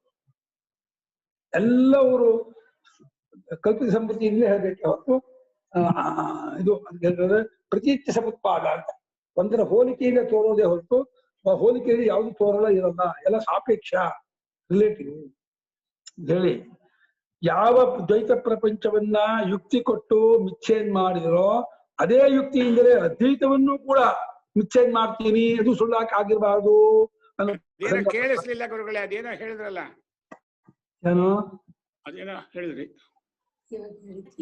ಅಲ್ಲ. ದ್ವೈತ ಪ್ರಪಂಚವನ್ನ ಯಾವ ಯುಕ್ತಿ ಕೊಟ್ಟು ಮಿಥ್ಯೇನ್ ಮಾಡಿದ್ರೋ ಅದೇ ಯುಕ್ತಿಯಿಂದಲೇ ಅದ್ವೈತವು ಯಾಕೆ ಮಿಥ್ಯೇನ್ ಆಗ್ಬಾರ್ದು ಅಂತ ಪ್ರಶ್ನೆ ಬರುತ್ತಲ್ಲ. ಅದ್ವೈತವು ಅದೇ ಯುಕ್ತಿಯಿಂದಲೇ ಯುಕ್ತಿ ಸಮಾನ. ದ್ವೈತ ಪ್ರಪಂಚವನ್ನ ಸುಳ್ಳು ಅಂತ ಅನ್ನೋಕೆ ಯಾವ ಯುಕ್ತಿನ ಲಾಜಿಕ್ ಮುಂದಿನ ಪದ ಅದೇ ರೀತಿ ಅದ್ವೈತವನ್ನು ಕೂಡ ಸುಳ್ಳು ಅಂತ ಮಾಡ್ತೀನಿ ಅಂತ. ಅವರು ಬೌದ್ಧರು ಹಾಗೆ ಮಾಡಿರೋದು. ಬೌದ್ಧರು ಪ್ರಪಂಚವನ್ನ ಯುಕ್ತಿನ ಮಿಥ್ಯೆ ಕೊಟ್ಟು ಅದ್ವೈತಗಳು ಬ್ರಹ್ಮ ಆತ್ಮ ಅಂದ್ರೆ ಅದು ಕೂಡ ಮಿಥ್ಯೆ ಸುಳ್ಳು ಅಂತಂದ್ರು ಅವರು. ಅದು ಇಲ್ಲ ಅಂದ್ರು ಅವರು. ಯುಕ್ತಿ ಸಮಾನ. ದ್ವೈತ ಪ್ರಪಂಚವನ್ನು ಅಲ್ಲಗಳಿದ್ದಕ್ಕೆ ಯಾವ ಯುಕ್ತಿ ಲಾಜಿಕ್ ತರ್ಕ ಇದೆಯೋ ಅದೇ ತರ್ಕದಿಂದಲೇ ಅದ್ವೈತವನ್ನು ಸುಳ್ಳು ಮಾಡ್ತೀನಿ ಅಂತ. ಇಲ್ಲಿ ಒಬ್ಬ ಮನುಷ್ಯನಿಗೆ ಇದು ದುಡ್ಡು ತಗೊಂಡ್ಬಿಟ್ಟಿದ್ದ, 1 ಲಕ್ಷ ರೂಪಾಯಿ ದುಡ್ಡು ತಗೊಂಡ್ಬಿಟ್ಟಿದ್ದ. ಅದನ್ನ ಏನ್ ಮಾಡಿದ, ತಿಂದಾಕ್ಬಿಟ್ಟ. ಕೊಡ್ತೀನಿ ಸಾಲ ತಗೊಂಡೋಗಿದ್ದ, ತಿಂದಾಕ್ಬಿಟ್ಟ, ಕೊಡ್ಲೇ ಇಲ್ಲ. ಅದ ಅವನು ಎಲ್ಲ ಬರೆಸ್ಕೊಂಡಿದ್ದ, ಪ್ರಾಂಶರಿ ಗಿಂಸರಿ ಎಲ್ಲ ಬರೆಸ್ಕೊಂಡಿದ್ದ. ಅವನನ್ನ ಕೋರ್ಟ್ಗೆ ಎಳೆದ್ಬಿಟ್ಟ. ಅವನು ಹೀಗೆ ನನ್ನ ಹತ್ರ 1 ಲಕ್ಷ ರೂಪಾಯಿ ದುಡ್ಡು ತಗೊಂಡು ಇವಾಗ ಕೊಡಲ್ಲ ಅಂತ ಇದ್ದಾನೆ, ತಗೊಂಡಿಲ್ಲ ಅಂತಿದ್ದಾನೆ, ಇವನಿಗೆ ನೀವು ನನಗೆ ನ್ಯಾಯ ಕೊಡಿಸ್ಬಿಟ್ಟು ದುಡ್ಡು ಕೊಡಿಸ್ಬೇಕು ಅಂತ ಕೇಸ್ ಹಾಕ್ಬಿಟ್ಟ. ಅವನು ಲಾಯರ್ ಹತ್ರ ಓಡೋದ, ಏನ್ ಮಾಡುದು ಸ್ವಾಮಿ, ನನ್ನ ಕೇಸ್ ಹಾಕ್ಬಿಟ್ಟಿದ್ದಾರೆ, ಏನ್ ಮಾಡುದು ಅಂತ. ಅದಕ್ಕೆ ನೋಡ್ದ, ನೀನ್ ತಗೊಂಡಿದ್ ನಿಜ ಸ್ವಾಮಿ, ತಗೊಂಡಿದ್ ನಿಜ ಆದ್ಮೇಲೆ, ಬರ್ಕೊಟ್ಟಿದ್ ನಿಜ ಆದ್ಮೇಲೆ ಕಷ್ಟ ಕಳಪ ತಪ್ಪಿಸ್ಕೊಳ್ಳೋಕೆ ನಿಂಗೆ ಒಂದೇ ಒಂದು ಪ್ಲಾನ್ ಹೇಳ್ಕೊಡ್ತೀನಿ, ಆ ಪ್ಲಾನ್ ನೀನ್ ತಪ್ಪಿಸ್ಕೋಬಹುದು ಅಂತ ಅಂದ. ಏನು ಅಂತ ಏನ್ ಲಾಯರ್ ಕೇಳಿದ್ರು, ಜಡ್ಜ್ ಕೇಳಿದ್ರು, ನಾನು ಮೂಕಾನು ಅಂತ ತೋರಿಸ್ಕೊಂಡು ಬೆಬೆ ಬೆಬೆ ಬೆಬೆ ಅನ್ಬೇಕು ಅಷ್ಟೇ, ಯಾವ್ದಕ್ಕೂ ನೀವು ಉತ್ಸಾಹ ಕೊಡ್ಬಾರ್ದು, ಎಲ್ಲಕ್ಕೂ ಬೆಬೆ ಬೆಬೆ ಬೆಬೆ ಅನ್ಬೇಕು, ಗೊತ್ತಾಯ್ತಾ? ಹಾಗೆ ನೀನ್ ಬಚಾವ್ ಆಗ್ತೀಯಾ ಅಂತ ಅಂದ್ಬಿಟ್ಟ. ಆಯ್ತು ಹಾಗೆ ಅಂತೀನಿ ಇಂದ. ಅದು ದಿನ ಅಭ್ಯಾಸ ಮಾಡ್ಬೇಕು, ಏನ್ ಕೇಳಿದ್ರು ಬೆಬೆ ಬೆ ಅನ್ಬೇಕೆ ಹೊರತು ನಾವು ದುಡ್ಡು ಕೊಟ್ಟಿದ್ದೀನಿಯಾ ಬೆಬೆ, ನೀನು ವಾಪಸ್ ಕೊಡ್ತೀನಿ ಹೇಳಿದೀನಿಯಾ ಬೆಬೆ, ನೀನು ಸೈನ್ ಮಾಡಿದೀನಿಯಾ ಬೆಬೆ, ಏನ್ ಮಾಡುದು, ನಾನು ನಿನ್ ಪರವಾಗಿ ಮಾತಾಡ್ತೀನಿ ಅಂದ್ಬಿಟ್ಟ ಲಾಯರು. ಆಯ್ತು, ಹೋದು ಹಿಯರಿಂಗ್ ಬಂತು. ಹಿಯರಿಂಗ್ ಬಂದಾಗ ಲಾಯರ್ ಹೇಳ್ದ, ಸ್ವಾಮಿ ಇವನಿಗೆ ಏನು ಮಾತು ಬರಲ್ಲ, ಇವನಿಗೆ ಏನು ಗೊತ್ತಿಲ್ಲ, ಇವ್ನು ಮೋಸ ಮಾಡಿ ಸುಳ್ಳು ಹೇಳ್ಬಿಟ್ಟು ಪ್ರಾಂಶುಪಾಲ್ ಸೈನ್ ಮಾಡಿಸ್ಕೊಟ್ಟಿದ್ದಾರೆ, ಇವ್ನಿಗೆ ಏನು ಗೊತ್ತಿಲ್ಲ, ಬೇಕಾದ್ರೆ ಕೇಳಿ ಹಾಗೆ ಅಂತ. ಈ ಕಡೆ ಲಾಯರ್ ಪ್ರಶ್ನೆ ಮಾಡ್ತಾ ಇದ್ದಾನೆ, ಏನ್ ಕೇಳಿದ್ರು ಬೆಬೆ ಬೆ ಅಂತಾನೆ, ಏನಕ್ಕೂ ಇದು ಮಾಡ್ತಿಲ್ಲ. ಕೊನೆಗೆ ಜಡ್ಜ್ಗೆ ಎಷ್ಟೆಷ್ಟ ಮಾಡ್ದು ಬೆಬೆ ಬೆ ಅಂತ ಅಂತಂದ್ರೆ ಏನ್ ಹೇಳ್ತಿಲ್ಲ. ಜಡ್ಜ್ ಏನ್ ಮಾಡಿ ಕೇಸ್ ಕ್ಲಾಸ್ ಮಾಡ್ಬಿಟ್ಟ, ಇಲ್ಲ ನೀನ್ ದುಡ್ಡು ಕೊಟ್ಟಿಲ್ಲ, ನೀನ್ ಮೋಸ ಮಾಡಿದ್ಯಾ, ಅವ್ನ ದುಡ್ಡು ತಗೊಂಡಿಲ್ಲ, ಅವ್ನ ಮೂಕ, ಅವ್ನಿಗೆ ಏನು ಬರಲ್ಲ ಅಂದ್ಬಿಟ್ಟು ವಾಪಸ್ ಬಿಟ್ಬಿಟ್ಟ. ಹೊರಗೆ ಬಂದ್ಬಿಟ್ಲೆ ಲಾಯರು ನನ್ ಫೀಸ್ ಕೊಡಯ್ಯ ಅಂದ್ರೆ ಅವನಿಗೂ ಬೆಬೆ ಬೆ ಅಂತ ಇದ್ದಾರೆ. ಲಾಯರ್ ಹೇಳ್ಕೊಟ್ಟ ವಿದ್ಯೆ ಲಾಯರ್ಗೆ ತಿಳಿಸ್ಬಿಟ್ಟ, ಫೀಸ್ ಕೊಡಯ್ಯ ನಿನಗೆ ಬೆಬೆ ಬೆಬೆ, ಏನ್ ಮಾಡುದು ಲಾಯರ್ಗೂ ಬೆಬೆ ಬೆ ಅಂತ ಹೊತ್ತು ಏನು, ಅಯ್ಯೋ ಒಳ್ಳೆ ಕಡೆ ಆಯ್ತಲ್ಲ ಅಂತ. ಹಾಗೆ ಯಾವುದೋ ಯುಕ್ತಿ ಕೊಟ್ಟು ದ್ವೈತ ಪ್ರಪಂಚವನ್ನು ಸುಳ್ಳು ಮಾಡಿದ್ರೆ ಆ ಯುಕ್ತಿಯಿಂದ ಅದ್ವೈತವನ್ನು ಸುಳ್ಳು ಮಾಡ್ತೀನಿ ಹೊರಟ್ಬಿಟ್ಟ ಇವನು. ಹಂಗ್ ಮಾಡಬಲ್ಲಪ್ಪ, ಆ ಯುಕ್ತಿಯಿಂದ ಅದ್ವೈತ ಸುಳ್ಳು ಆಗೋಲ್ಲ. ಈಗ ಅದ್ವೈತ ತಥಾತ್ಮ ಪ್ರತಿಪಾದನಾಯ ಅಂದನು ಅದು ಸತ್ಯವಾಗಿದೆ ಎಂಬುದನ್ನು ತೋರಿಸಕ್ಕೋಸ್ಕರವಾಗಿ ಆ 3ನೇ ಪ್ರಕರಣ ಆರಂಭವಾಗಿದೆ. ಅದ್ವೈತಸ್ಯ ತಥಾತ್ಮ ತಥಾತ್ಮ ಪ್ರತಿಪಕ್ಷ ಭೂತಾನಿ ಯಾನಿ ವಾದಾಂತರಾಣಿ ಅವೈದಿಕಾನಿ ಸಂತಿ ಅದು ಬರ್ಕೊಂಡಿದ್ದೀನಿ, ಇರ್ಲಿಲ್ಲ. ತೇಷಾಂ ಅನ್ಯೋನ್ಯ ವಿರೋಧಿತ್ವಾತ್ ಅಥಥಾರ್ಥತ್ವೇನ ತದುಪಪತ್ತಿಭಿರೇವ ನಿರಾಕರಣಾರ್ಥಂ ನಿರಾಕರಣಾಯ ಚತುರ್ಥಂ ಪ್ರಕರಣಂ. ಅದ್ವೈತವು ಹಾಗೆ ಇರ್ತಕ್ಕದ್ದು, ತಥಾತ್ವ ಅಂದ್ರೆ ಸರಿಯಾಗಿರ್ತಕ್ಕದ್ದು, ಸತ್ಯವಾಗಿರ್ತಕ್ಕ ಸುಳ್ಳಲ್ಲ ಎಂಬುದಕ್ಕೆ ಪ್ರತಿಪಕ್ಷವಾಗಿರ್ತಕ್ಕವ್ರನ್ನ ಎದುರಾಗಿರ್ತಕ್ಕವಳು. ಅದ್ವೈತವೇ ಸತ್ಯ ಪರಮಾರ್ಥ ನಿಜವಾಗಿರ್ತಕ್ಕದ್ದು ಅಂತ ಏನು ಸ್ಥಾಪನೆ ಮಾಡಿದ್ರು, ಅದಕ್ಕೆ ಎದುರಾಗಿರ್ತಕ್ಕಂಥ ವಾದಿಗಳು ಸಾಂಖ್ಯರು, ತಾರ್ಕಿಕರು, ಬೌದ್ಧರು ಪ್ರಧಾನವಾದ ವಾದಿಗಳು. ತಥಾತ್ವಕ್ಕೆ ಅಂದ್ರೆ ಹಾಗೆಯೇ ಇದೆ ಅದ್ವೈತವು ಎಂಬುದಕ್ಕೆ ಪ್ರತಿಪಕ್ಷವಾಗಿರುವ ಎದುರಾಳಾಗಿರ್ತಕ್ಕವರು. ಎದುರಾಳಿಗಳು ಅಂದ್ರೆ ಅಪೋಸಿಟ್ ಪಾರ್ಟಿ, ವಿರುದ್ಧ ಪಕ್ಷದವರು. ವಿರುದ್ಧ ಪಕ್ಷದವರಾಗಿರ್ತಕ್ಕಂತಹ ಯಾವ ಯಾವ ಬೇರೆ ಬೇರೆ ಅವೈದಿಕ ವಾದಗಳಿದೆ ನೋಡಿ. ಅದ್ವೈತಕ್ಕೆ ಎದುರಾಗಿರ್ತಕ್ಕಂಥ ಎಲ್ಲಾ ವಾದಿಗಳನ್ನು ಶಂಕರಾಚಾರ್ಯರು ಅವೈದಿಕವಾದಿಗಳನ್ನು ಹೇಳ್ತಾ ಇದ್ದಾರೆ. ಅಂದ್ರೆ ಶಂಕರಾಚಾರ್ಯ ಕಾಲದಲ್ಲಿ ಅದ್ವೈತವನ್ನು ಖಂಡನೆ ಮಾಡುವಂತಹ ವೈದಿಕ ಮಾರ್ಗದವರು ಇರಲಿಲ್ಲ. ಇವತ್ತು ಇದ್ದಾರೆ. ಇವತ್ತು ಮಧ್ವರಾಮಾಚಾರ್ಯಗಳು ಅದ್ವೈತವನ್ನು ಖಂಡನೆ ಮಾಡ್ತಾರೆ, ಅದು ವೈದಿಕರಾಗಿ ಅದನ್ನು ಖಂಡನೆ ಮಾಡ್ತಾರೆ. ಶಂಕರಾಚಾರ್ಯ ಕಾಲದಲ್ಲಿ ವೈದಿಕರಾಗಿದ್ದುಕೊಂಡು ಅದ್ವೈತವನ್ನು ಖಂಡನೆ ಮಾಡೋರು ಯಾರೂ ಇರುವುದಿಲ್ಲ. ಅವರಿಗೆ ಒಂದು ವಿಶೇಷ ಹಾಕ್ಬಿಟ್ರು, ಅವರು ಅವೈದಿಕರು ಒಂದು. ಅದ್ವೈತವನ್ನು ಖಂಡನೆ ಮಾಡುವಂತಹ ಪಕ್ಷದವರು ಯಾರ್ಯಾರಿದ್ದಾರೆ ಅಲ್ಲ ಅವೈದಿಕರು. ಅವ್ರದ್ದು ಯಾಕೆ ತಪ್ಪು ಅಂದ್ರೆ ಅವರು ಪರಸ್ಪರ ಅನ್ಯೋನ್ಯ ವಿರೋಧವಿದೆ ಅಲ್ಲ. ನಿಮ್ದು ಅದಕ್ಕೆ ವಿರೋಧ ಆಗಿದೆಯಲ್ಲ ಅಂತಂದ್ರೆ ನಮ್ದು ಅವರನ್ನ ಒಳಗೊಂಡಿದೆ, ನಮ್ದು ಅವ್ರಿಗೆ ವಿರೋಧ ಇಲ್ಲ. ಹೀಗೆ ಕನಸಿನ ಒಳಗೆ ಸರಿ ತಪ್ಪು ಎರಡೂ ಇದ್ರು ಇಡೀ ಕನಸು ಸುಳ್ಳು ಅನ್ನೋದು ಕನಸು ಎಲ್ಲವನ್ನು ಒಳಗೊಂಡಿದ್ಯೋ ಹಾಗೆ ಅದ್ವೈತದೊಳಗೆ ಸಾಂಖ್ಯರು ಇದ್ದಾರೆ, ತಾರ್ಕಿಕರು ಇದ್ದಾರೆ, ಬೌದ್ಧರು ಇದ್ದಾರೆ, ನ್ಯಾಯಿಕರು, ಚಾರ್ವಾಕರು ಎಲ್ಲ ವಾದಿಗಳು ಇದ್ದಾರೆ. ಅದ್ವೈತ ಯಾವುದಕ್ಕೂ ವಿರೋಧ ಅಲ್ಲ. ಒಳಗಿರೋರು ಪರಸ್ಪರ ಒಂದೊಂದು ಕಚ್ಚಾಡುವರು, ಆಗ ವಿರುದ್ಧ ಇರುವವರು. ಯಾವುದು ಅಖಂಡವೋ ಅಖಂಡಕ್ಕೆ ವಿರೋಧ ಬರೋಲ್ಲ. ಯಾವುದು ಖಂಡವೋ ಪರಿಚ್ಛಿನ್ನವೋ ಏಕದೇಶವೋ ಅದಕ್ಕೆ ಇನ್ನೊಂದಕ್ಕೆ ಸ್ಪರ್ಧೆ ಆಗತ್ತೆ, ಚಿಕ್ಕಾಟ ಆಗತ್ತೆ. ಅದ್ವೈತವೆಂಬುದು ಇನ್ನೊಂದೆಂಬುದು ಇಲ್ಲದೆ ಇರತಕ್ಕದ್ದಾದ ಅಖಂಡ ಪರಿಪೂರ್ಣ ತತ್ವವಾದ್ರಿಂದ ಅದರಲ್ಲಿ ಒಳಜಗಳ ಇಲ್ಲ. ಆದರೆ ಅವೈದಿಕವಾಗಿರುವ ವಾದಾಂತಗಳು ಯಾವುದಿದೆ ಅವುಗಳು ಪರಸ್ಪರ ವಿರೋಧಗಳಾಗಿರುತ್ತಾರಾದ್ದರಿಂದ ಅನ್ಯೋನ್ಯ ವಿರೋಧಿಗಳು. ಅಂದ್ರೆ ತಾರ್ಕಿಕರು ಇಲ್ಲದ್ದು ಹುಟ್ಟತ್ತೆ ಅಂತಾರೆ, ಸಾಂಖ್ಯರು ಇದ್ದದ್ದೇ ಹುಟ್ಟತ್ತೆ ಅಂತಾರೆ. ಇದ್ದದ್ದು ಯಾಕೆ ಹುಟ್ಟಬೇಕು, ಇದ್ದೇ ಇರುತ್ತೆ ಯಾಕೆ ಹುಟ್ಟಬೇಕು ಅಂತ ತಾರ್ಕಿಕರು ಅಂದ್ರೆ ಇಲ್ಲದ್ ಹೆಂಗಯ್ಯ ಹುಟ್ಟತ್ತೆ, ಬಂಜಾಮಿಗಳಿಂದ ಹುಟ್ಸಯ್ಯ, ಮೊದಲುಕೊಮ್ಮಿನ ಏನೋ ಹುಟ್ಸಯ್ಯ, ಇಲ್ಲದ್ದು ಏನೋ ಶೂನ್ಯ. ಮೊದಲುಕೊಮ್ಮೆ ಏನಾದ್ರು ಹುಟ್ಟತ್ತೀಯ, ಬಂಜಾಮಗಳನ್ನ ಯಾರಾದ್ರು ಹುಟ್ಟುತ್ತಾರನೀಯ, ಆಕಾಶದ ಇದನ್ನು ಏನೋ ಹುಟ್ಟತ್ತೀಯ, ಹೂವಿಂದ, ಆಕಾಶ ಹೂವಿಂದ, ಆಗ ನೀಲಿ ಕಾಣ್ತಲ್ಲ ಅದರಿಂದ. ಮೊಲ ಕೊಂಬ ಉಂಟನೀಯ, ಮೊಲ ಕೊಂಬಿಲ್ಲ ನೋಡಿದ್ಯ ಮೊಲನ? ನಿಜ ಹೇಳೋ, ನೋಡಿಲ್ವಾ ಮೊಲನ? ನೀವ್ ನೋಡಿಲ್ವ ಮೊಲನ? ರಾಬಿಟ್ಟು ರಾಬಿಟ್ ಅನ್ಬೇಕಾ? ಕುಂದೇಲು. ಓ ಕುಂದೇಲು ಅನ್ನಾರ? ಕುಂದೇಲು ಕುಂದೇಲು ರಾಬಿಟ್ ಅನ್ಬೇಕು. కొమ్ము కొమ్ము కొమ్ము కొమ్ము కుందేలు కొమ్ము చూసారా? ఉందా లేదా? కుందేలు కొమ్ము లేదా? ఎక్కడ చూడలేదా? ఉందవా లేదా? డీరు ఉందా? డీరిದೆ ಜಿಂಕ ಜಿಂಕ ఉందా? చూసా? ಯಾರಿದ್ದಾರೆ ಗುರುಗಳೇ ಪಾಠದಲ್ಲಿ ಹುಡುಗರು? ಏನಮ್ಮ ಯಾರಿದ್ದಾರೆ ಹುಡುಗರು? ನಮ್ಮ ಸಂದೀಪ, ಸುಮಂತ, ಯಶವಂತ, ತೇಜಸ್ವಿ. ನೀವ್ ಹೇಳ್ಬಿಟ್ಟು ಮಕ್ಕಳು ಕೂರ್ಸ್ಕೊಳ್ಳಿ ಅಂತ. ಅಯ್ಯೋ ನಾನ್ ಹೇಳಿಲ್ಲಪ್ಪ. ಮಕ್ಕಳು ಕೂರ್ಸ್ಕೊಳ್ಳಿ ಗುರುಗಳೇ, ಅವ್ರನ್ನ ಮಾಡ್ಕೊಳ್ಳಿದ್ದಲ್ಲ. ಅದನ್ನ ಅಲಂಘನೀಯ ಅಂತ, ಆಜ್ಞಾ ಅಲಂಘನೀಯ ಅಂತ ಹೇಳ್ಬಿಟ್ಟು, ಆಜ್ಞೆ ಮೀರ್ಬಾರ್ದು ಅಂತ ಹೇಳ್ಬಿಟ್ಟು ಗುರಪ್ಪ ಹೇಳ್ಬಿಟ್ಟಿದ್ದಾರೆ. ಬಿಡ್ರಪ್ಪ ಅಂತ ಹೇಳ್ಬಿಟ್ಟು ಮತ್ತೆ ಇದು ಉಪದೇಶ ಸಾಹಸ್ಯ ಆದ್ಮೇಲೆ ನಮ್ ಸೋಮಶೇಖರ ಹೆಂಡತಿಯವರು ಗೀತಾ ಭಾಷೆ ಶುರು ಮಾಡಿ ಎಲ್ಲರನ್ನು ಸೇರಿಸ್ಕೊಳ್ಳಿ ಅಂತ ಹೇಳ್ತಾರೆ. ಅದಕ್ಕೆಲ್ಲ ಕರೆದಿದ್ದೀನಿ, ಎಲ್ಲ ಬರ್ತಾ ಅಂತ. ಹೌದು ಗುರುಗಳೇ, ಕರೆಕ್ಟ್. ನೋಡಿದ್ರ ಸಿಕ್ಕಾಕದ್ರು. ಗೀತಾ ಭಾಷೆ ಎಲ್ಲ ಕಲ್ಸೋದು, ಉಪದೇಶ ಸಾಹೇಬ್ ಗೀತಾ ಭಾಷೆ ಮಾಡ್ಬೇಕಂದ್ರೆ ಎಲ್ಲರನ್ನು ಕೂರಿಸ್ಕೋಬೇಕಂತ, ಅಷ್ಟು ಹುಡುಗರಿಗೂ ವೇದಾಂತ ಭಾಷೆ ಹೇಳ್ಬೇಕಂತ. ಯಾರಿಗೂ ಆತ್ಮ ಬ್ರಹ್ಮ ಶಬ್ದ ಗೊತ್ತಿಲ್ಲ ಅಂತ ಆಗ್ಬಾರ್ದಂತೆ. ಅರ್ಥ ಆಗಲಿ ಬಿಡ್ಲಿ, ಶಬ್ದ ಕೇಳಿರ್ಬೇಕು.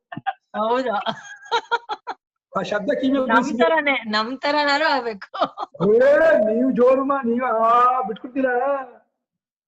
ನೆಕ್ಸ್ಟ್ ನೀವ್ ಪಾಠ ಹೇಳ್ತೀರಾ, ನಾನು ಕಾಯ್ತಾ ಇದ್ದೀನಿ. ಮುಂದಿನ ಪಾಠ ನೀವು ಅಂತ. ನೀವು ಕಿರಣ್ ಯಾರಾದ್ರೂ ಪಾಠ ಹೇಳ್ಬೇಕು. ಇಲ್ಲ ಇಲ್ಲ ಕಿರಣ್ ವಹಿಸೋಣ ಅಂದ್ಕೊಡ್ತೀನಿ ಅಮ್ಮ ಆಶ್ರಮನ ಅಲ್ವಾ? ಕಿರಣ್ ಪಾಠ ಹೇಳ್ಬಿಟ್ರೆ ನಾನು ಮತ್ತಿರು ಹೋಗ್ಬೋದು, ಸಾಕಾಯ್ತು ಹೇಳ್ಬೋದು. ಅಲ್ಲಿ ಒಪ್ಸಿ, ಇಲ್ಲ ಕಿರಣ್ ಒಪ್ಸಿ, ಇಲ್ಲ ಅಶ್ವತ್ಥ ಅವಧಾನಿಗಳನ್ನ ಒಪ್ಸಿ. ಒಪ್ಸ ಜವಾಬ್ದಾರಿ ಕಿರಣ್ ಆಸಿ, ಕಿರಣ್ ಹತ್ರ ಅಶ್ವತ್ಥ ಅವಧಾನಿಗಳು ಬರಲ್ಲ, ಬಹಳ ಕಷ್ಟ. ಕಿರಣ್ ಅದೇ ಇಲ್ಲೇ ಇದ್ದಾರೆ ಬಂದು ಹೇಳ್ತಾರೆ. ಗುರುಗಳೇ ಇನ್ನೊಂದು ವಾಕ್ಯ ಇದೆ. ಮುಗಿಸ್ಬಿಡ್ತೀನಿ, ಇನ್ನು ಟೈಮ್ ಇದೆಯಲ್ಲ 2 ನಿಮಿಷ. ಅಲ್ಲ ಈಗ ಒಪ್ಸಕ್ಕೂ ಬಹಳ ಹತ್ರ, ಅವ್ರು ಅಲ್ಲೇ ಇದ್ದಾರೆ. ಅದೇ ದಿನ ಬಂದು ಹೋಗು ಮಾಡ್ತಾ ಇದ್ದಾರೆ ನೋಡಿ. ಅದೆಲ್ಲ ಗುರುಗಳೇ ಈಗಲೂ ಹತ್ರನೇ ಇದ್ದಾರೆ ಗುರುಗಳ ಹತ್ರ ಒಪ್ಸಕ್ಕೆ. ಅದಕ್ಕೆ ವಾಸಿ ಅವರೇ ಹೇಳೋದು ವಾಸಿ. ಹೌದು, ಜೂಮಲ್ಲೇ ಮೀನಮ್ಮ ಹೇಳ್ತಾರೆ. ಅನ್ಯೋನ್ಯ ವಿರೋಧಿತ್ವ, ಅವರು ಪರಸ್ಪರ ಆ ವಾದಿಗಳು ಪರಸ್ಪರ ವಿರೋಧಿಗಳಾದ್ದರಿಂದ ಅತಥಾರ್ಥತ್ವೇನ ಆ ವಾದಿಗಳು ಹೇಳುವಂತಹ ಅರ್ಥ ಹಾಗಿಲ್ಲದ್ದಾದ ಅರ್ಥ, ತಥಾರ್ಥವಲ್ಲ, ಸುಳ್ಳಾದ ಅರ್ಥ, ತಪ್ಪಾದ ಅರ್ಥ ಅಂತ ಹೇಳಿ ಅವರು ಕೊಡುವ ಯುಕ್ತಿಗಳಿಂದಲೇ ಇಲ್ಲೇ ದುಟ್ಟತ್ತೆ ಅಂತಲ್ಲ, ಕರೆಕ್ಟ್ ಕಣಯ್ಯ ಇಲ್ಲೇ ದುಟ್ಟಲ್ಲ ಅಂದ್ರು. ಇದ್ದದ್ದು ಹುಟ್ಟಬೇಕಾಗಿಲ್ಲ, ಕರೆಕ್ಟ್ ಕಣಯ್ಯ ಇದ್ದದ್ದು ಹುಟ್ಟಬೇಕಾಗಿಲ್ಲ, ಇದ್ದದ್ದು ಹುಟ್ಟಲ್ಲ ಇಲ್ಲದ್ದು ಹುಟ್ಟಲ್ಲ. ಆದ್ರಿಂದ ಭೂತನ್ನ ಜಾಯತೆ ಕಿಂಚಿತ್ ಅಭೂತನ್ನ ಜಾಯತೆ ವಿಭಜಂತೋ ದ್ವಯ ಕೇವಲ ಅಜಾತಿ ಖ್ಯಾಪಯಂತಿದೆ. ಹುಟ್ಟಿಲ್ಲ ಅನ್ನೋದು ತೋರಿಸ್ತಾ ಇದ್ದಾರೆ ಕಾರಣ. ನಿಂದು ಸರಿ ಏನು ಇಬ್ಬರ ಜಗಳ 3ನೇ ಲಾಭ ಅಂತ. ಇಬ್ರು ಜಗಳ ಮಾಡಿಸ್ಬಿಟ್ಟು ಜಗಳ ಹಚ್ಚಿಬಿಟ್ಟು 3ನೇ ವಿಷಯ ಲಾಭ ಪಡ್ಕೊಂಡ್ಬಿಟ್ರು. ಇದ್ದದ್ದು ಹುಟ್ಟಲ್ಲ ಅಂದ, ಇಲ್ಲದ್ದು ಹುಟ್ಟಲ್ಲ ಅಂದ. ಹೌದು ಕಣಯ್ಯ ಅಂದ್ರು. ಅದೇನಾಯ್ತು, ಹುಟ್ಟಲ್ಲ ಅನ್ನೋ ತೀರ್ಮಾನ ಆಯ್ತು, ಹುಟ್ಟಿಲ್ಲ ಅಂತ ಆಯ್ತು. ಅದೇ ಶಾಬಾಷ್ ಅಂದ್ರು ಅಂದೇಳಿ ಅವರ ಯುಕ್ತಿಗಳಿಂದಲೇ ಅವರ ಮತವನ್ನು ಖಂಡನೆ. ಅದ್ವೈತಿಗಳು ಅತಿ ಬುದ್ಧಿವಂತರು, ಭಾರಿ ಬುದ್ಧಿವಂತರು. ಅತಿಯಿಂದ ಅತಿ ಅಷ್ಟೇ ಅಲ್ಲ, ಟ್ರಿಬಲ್ ಅತಿ, ಅತಿ ಅತಿ ಅತಿ ಅತಿ ಅತಿ ಅತಿ ಬುದ್ಧಿವಂತರು.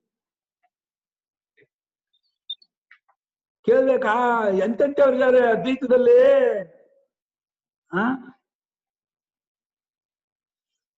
ನಿರಾಕರಣೆ, ಅದನ್ನ ನಿರಾಕರಣೆ ಮಾಡೋಕ್ಕೋಸ್ಕರ 4ನೇ ಪ್ರಕರಣ ಆರಂಭವಾಗಿದೆ. ಇಲ್ಲಿ 11 ಗಂಟೆ ಆಯ್ತು. ಎಷ್ಟು ಕ್ಲೇಶಾಪಾನೆ ಹೇಳ ಪಾಪ ಹುಡುಗರಿಗೆ. ಗಂಟೆ ನೋಡ್ತಾ ಇದ್ದಾರೆ, 3 ಸಲ ನೋಡಾಯ್ತು ಗಡಿಯಾರನ್ನ.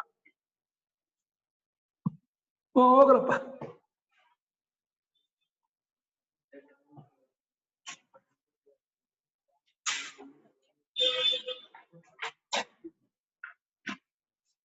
ನಮಸ್ಕಾರ ಗುರುಗಳೇ.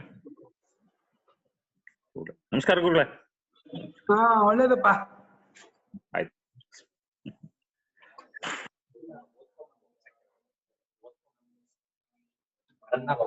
ಹಲೋ, ತಗೊಂಡು ಮತ್ತೆ ಓದಿ. ಏನ್ ಮತ್ತೆ ಪಾಠ ಆಯ್ತಾ 4 ಪ್ಯಾರ ಓದಿ ಓದಿಕೊಂಡು ಸ್ವಲ್ಪ ಅರ್ಥ ಆದ್ರೆ ಕೇಳ್ರಿ. ಈ ವಾಕ್ಯಕ್ಕೆ ಅರ್ಥ ಆಗಿಲ್ಲ, ಎಲ್ಲ ಅರ್ಥ ಆಗಿಲ್ಲ ಹಾಗಂದ್ರೆ ಏನು ವಿಷಯ ಕೇಳ್ಬೋದು. ಏನಂತ ಅಲ್ಲೇ ಇರ್ತೀನಿ, ಬಂದು ಕೇಳಿ ತಿಳ್ಕೊಳ್ರಿ ವಿಷಯನ. ಬರೀ ಶ್ರವಣ ಅಂದ್ರೆ ರಾಮಾಯಣ ಮಹಾಭಾರತ ಹರಿಕಥೆ ಕೇಳೋದಕ್ಕೆ ಕೇಳ್ಬೇಡಿ. ಅವರಿಬ್ರಿಗೂ ಹೇಳಪ್ಪ, ಮರ್ತೋಗುತ್ತೆ ಇದೆಲ್ಲ ವಿಷಯಗಳು. ಮುಂದೆ ತಯಾರಾಗ್ಬೇಕಲ್ವಮ್ಮ ಅವರೆಲ್ಲ, ಮುಂದೆ ಪಾಠ ಹೇಳೋಂಗ ಆಗ್ಬೇಕು. ಕರೆಕ್ಟ್.